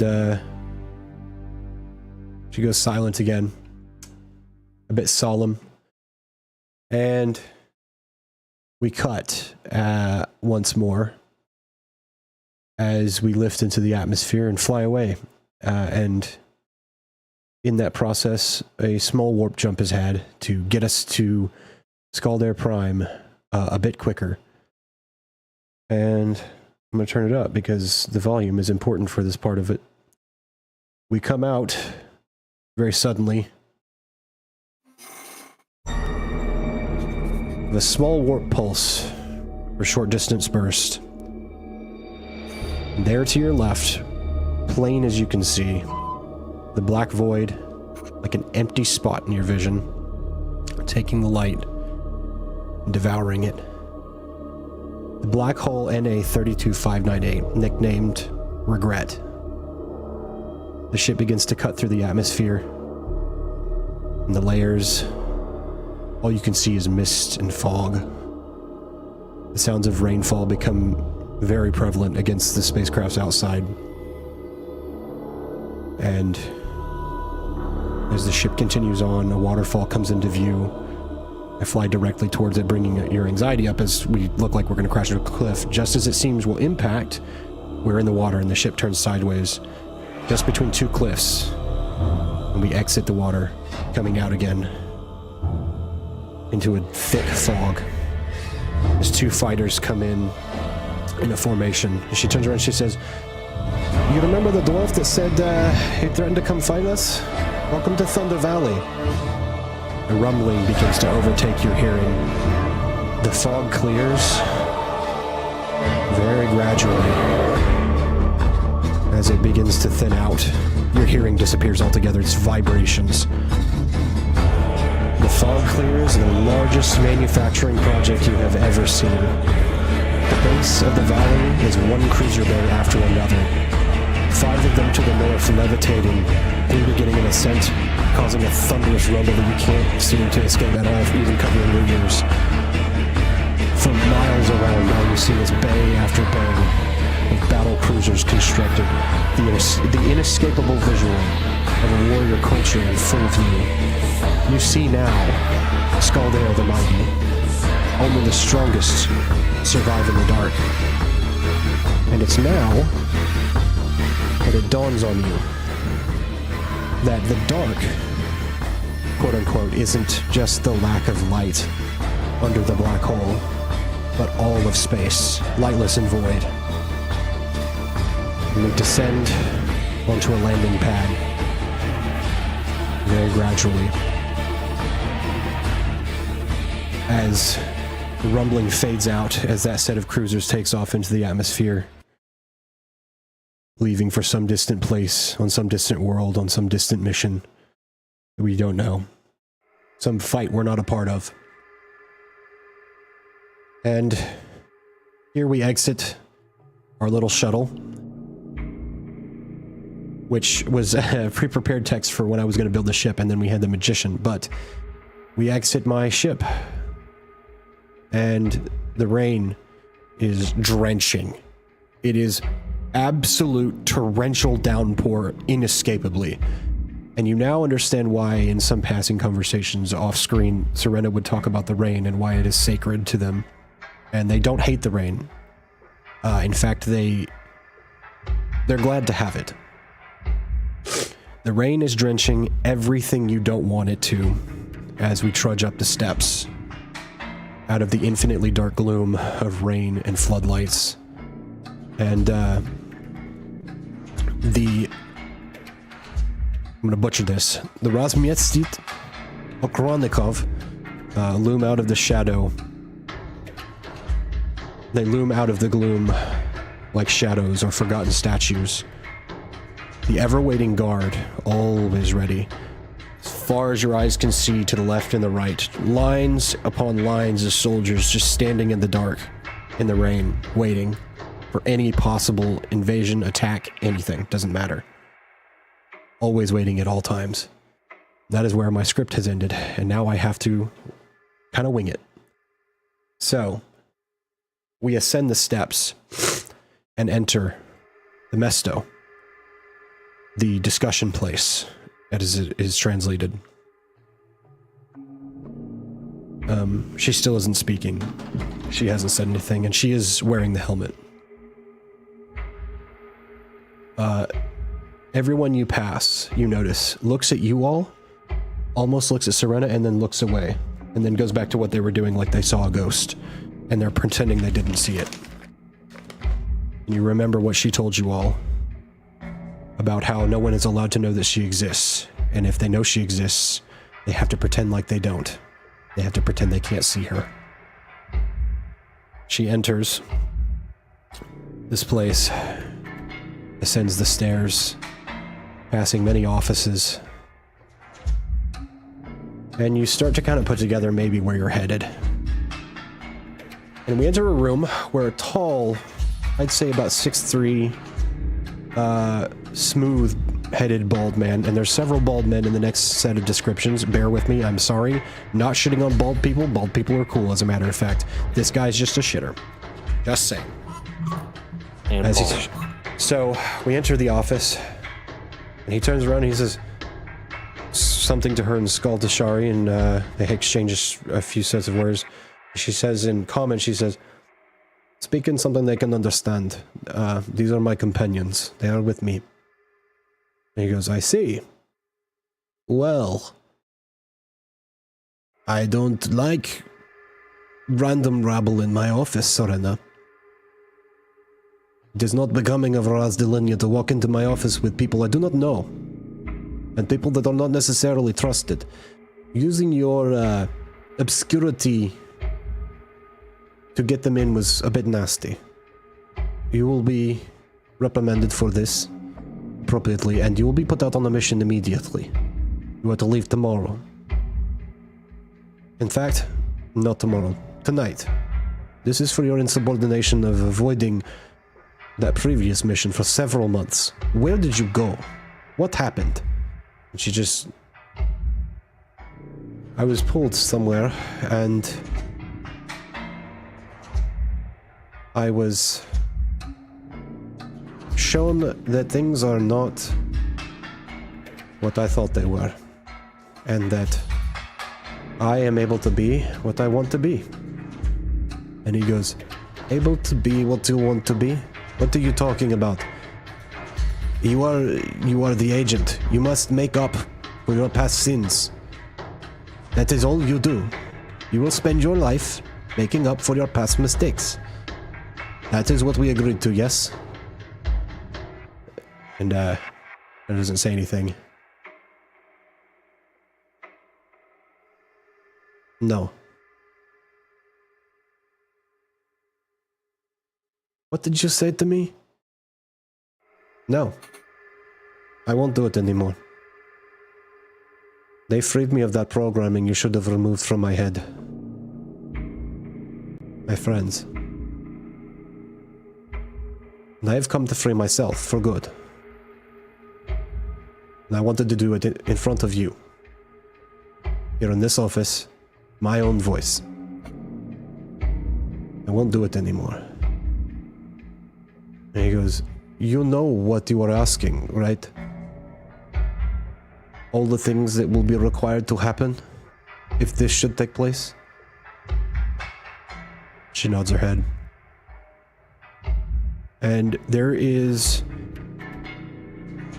something of a very odd tone shift that you catch Serena also is not onto. She's also kind of taken aback by this odd shift in tone in the room.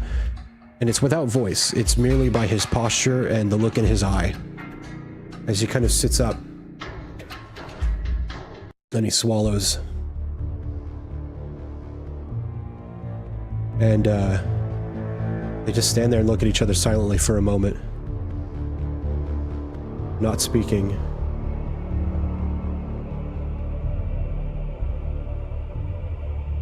You knew this day would come, didn't you? Didn't you? He takes a small tube off of his hip and sets it on the desk. And then stands there upright. And he looks terrified.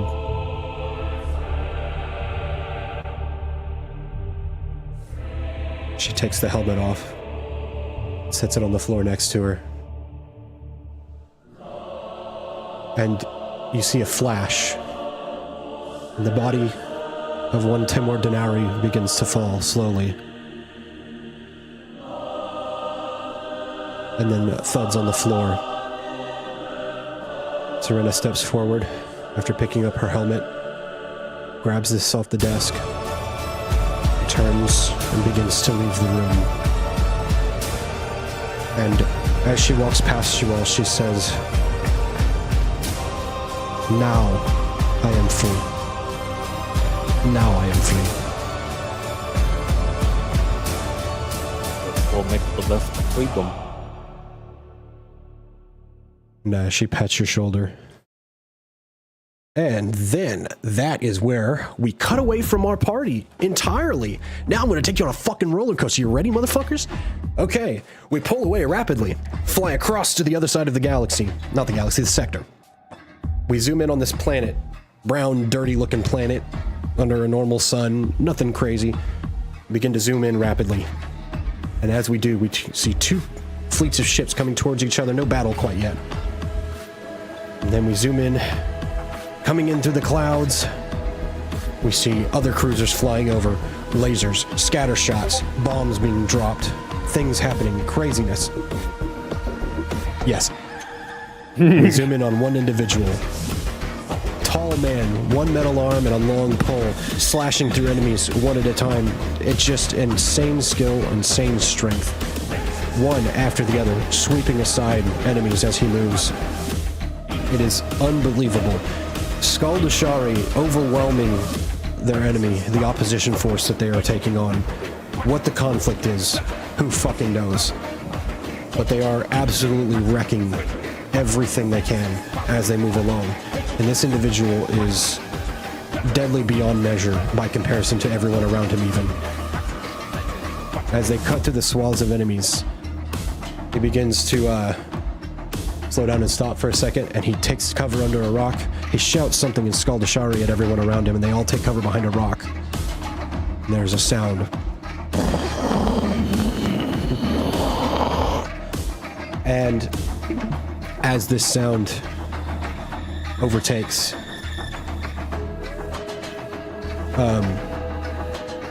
and drills into your ears, suddenly, several fighters fly by, and there's a massive explosion that lights up a dome shield over the top that doesn't quite meet the ground, but it is a covering for a position, protection from artillery as they rush in. The fighting is intense, incredible. Lasers flying everywhere, explosions, more fighters, more strafing runs. It is the Skaldashari way, their art. The only thing they have that is art to them. Fighting in the most organized and in the most brilliant way. And as this individual fights and fights and fights and fights, you take a second to realize we have joined this moment after he's been doing this probably for a few hours. As he stops, the soldiers move on, and he sets the staff onto the ground. Heaving breaths, reaches up with the metal arm and takes the helmet off. Very familiar face with cerulean eyes and a short crop haircut. And a familiar face as he looks around the battlefield. Exchanges some Skaldashari with someone else. And that is where we leave the battle situation, and we cut ahead to a few hours later when the group of us wander up to him.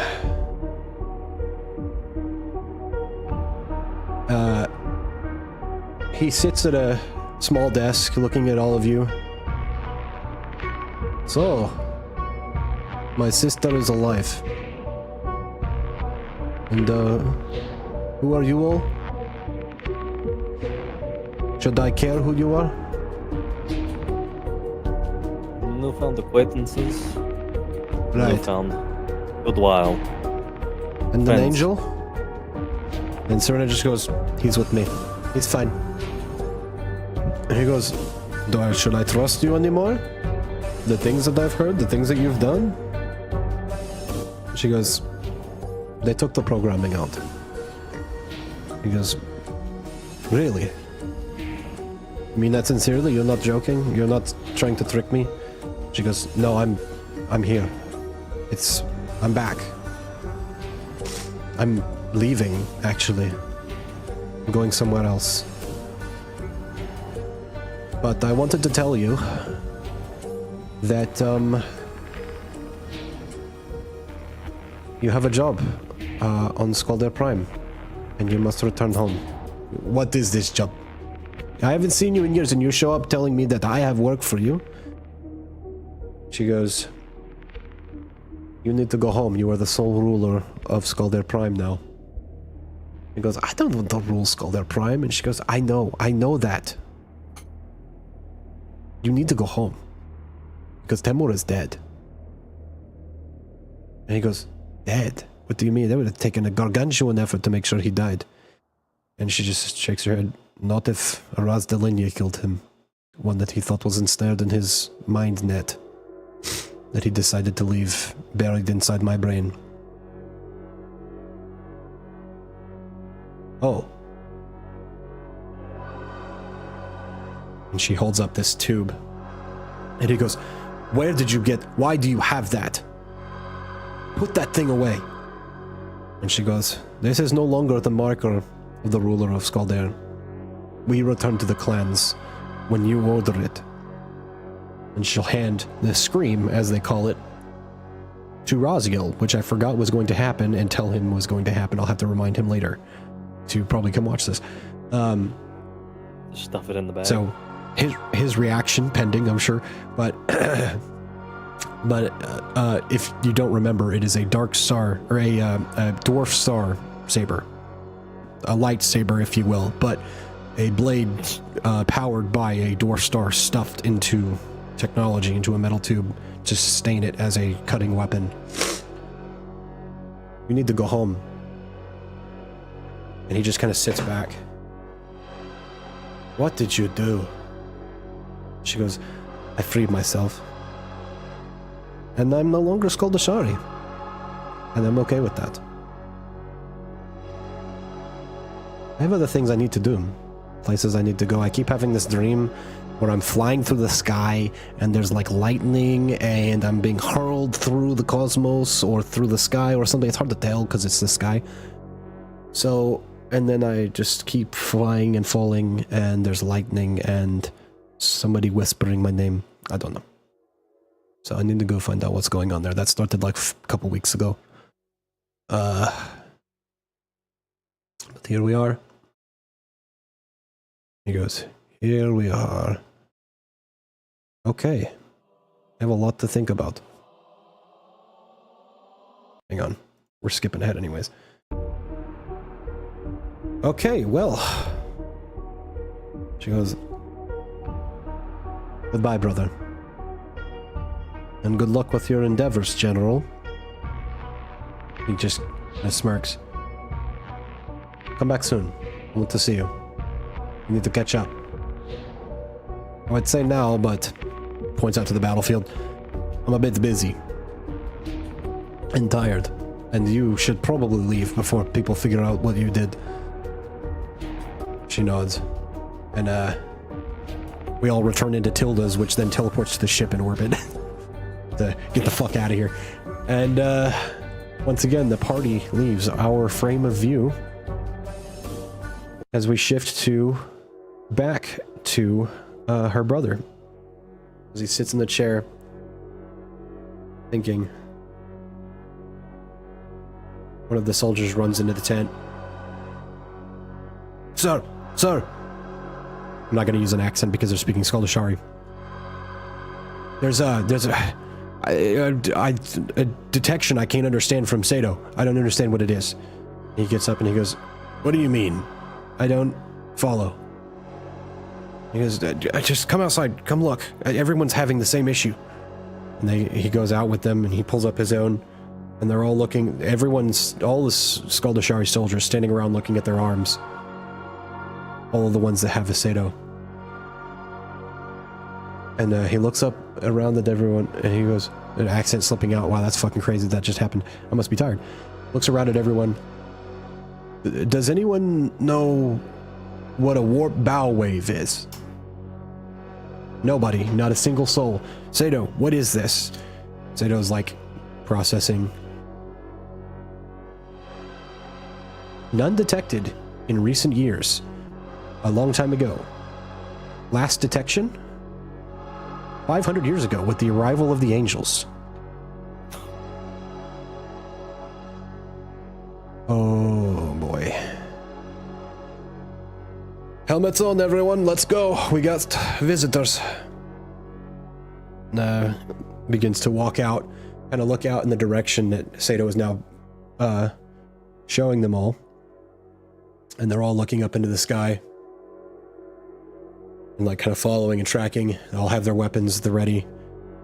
And then there's this continuous, kind of like in No Man's Sky when a fleet jumps right next to you. It's just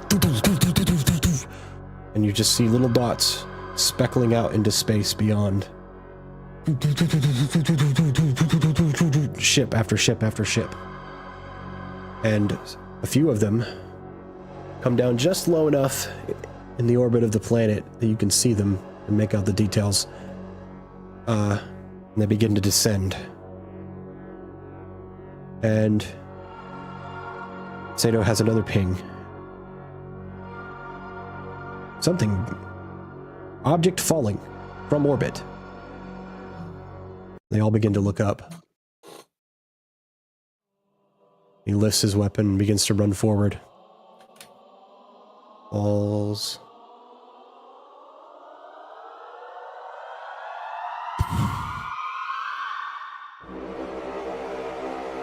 They all begin to descend on this crater that's formed around this whatever just fell from the sky. And before they quite arrive right at the edge of it, he comes up over the edge. Armored 10 or more feet tall. And 2 metal, shining silvery wings spread out from behind him. And he twirls and cuts the head off of 6 Skaldashari soldiers and begins to stride forward very slowly. Takes the claws on his arm, jams him through the face of one, and then from that cuts another one, pulls out his pistol and disintegrates another person, and begins to walk towards Tridic, towards her brother. And he lifts his weapon, and they begin to look at each other. Tell me, I have come here looking for someone. Maybe you could help me. What do you know of Baelaroth? I'm looking for my sister. Do you think you could help me find her? Welp. Doesn't say anything. And in fact begins to strike and moves towards this individual. And there is an exchange, and it is underwhelming. They go back and forth, and it ends with Tridic pinned against a rock in one hand as he holds the claws in the other. And now I will end you and all of their leadership. Yes. And I will find my sister, wherever she may be. And he rears back, right as a soldier runs up behind him. Sir! Sir! Stop! And he goes, stop? He goes, sir, sorry, we are detecting something. What? There's a proximity alert in the system. Something is headed this way. I hate delays. But he doesn't move from that spot. So we cut away to rejoin this scene at the beginning of the long campaign. And find out what happens to Tridic Cauldron. Oh. The short, sweet version of what Serena does now. Magician. The ship is cleverly fit into Tilda's by way of a cool trick of putting the bag at the nose of the ship and it and storing in a sort of hangar on the inside. Had to kind of develop the magic there himself and twist a little bit, but he made it work. And we move on from here. We're just going to click on something because I'm trying to go fast and end this. We open the door to a dark forge. Small dwarven man. Some other figures around. A possum. A guy that floats. Among others. And some of you that remember him saying something about a really tall king guy. You see a guy that could probably fill those shoes. Wearing simple clothes, but very regal. And here, Serena meets Hira. And after talking, she agrees to travel with her and learn about what she does, why she does it. And this is essentially an explanation of how Serena's alignment changes from, as we don't necessarily play by alignment, but it does slightly inform a bit of the personality of the character. This is how she shifts from lawful neutral to neutral good. She becomes an individual focused on not the laws or all-out chaos, but simply trying to do good by what is good, even if the laws say that you can't do that. Hell yeah. And I can say no more because we'll start dipping into long campaign stuff. Mine was very long-winded, I know. I apologize, but I am who I am. Last book. And there you go. We will pick up with Tridic Cauldron next time. That is the first thing you will hear once more, is the recounting of that situation. Oh yeah, dude. Well, if that is all, you guys may leave as you wish, and I will kind of close us out here. To anyone who watches this or hangs around, I will say goodnight, and I will see you in a few months. In March, good night. we're going to start, Woot. and I will release my prisoners now, as I reclaim the chair of the DM once I'm more. so excited. I'm so excited. I'm shitting. All right, let's all go to bed and get in trouble with people who just said we should. Who else is getting in trouble? Just me, probably. We're going to bed at 5:19 a.m. But I told her it would run long. To be fair, maybe not this I long. will. I'll see you guys talk later. to you guys. Wait. Good night. I wanted to show something. I was waiting until after stream. It's Sure. just I a. will send images as well eventually, maybe tomorrow. But It's I just will. it's a video. It's only 2 minutes. Oh, okay. I just saw it as I was browsing YouTube. I was like, I got to show this to the fellas.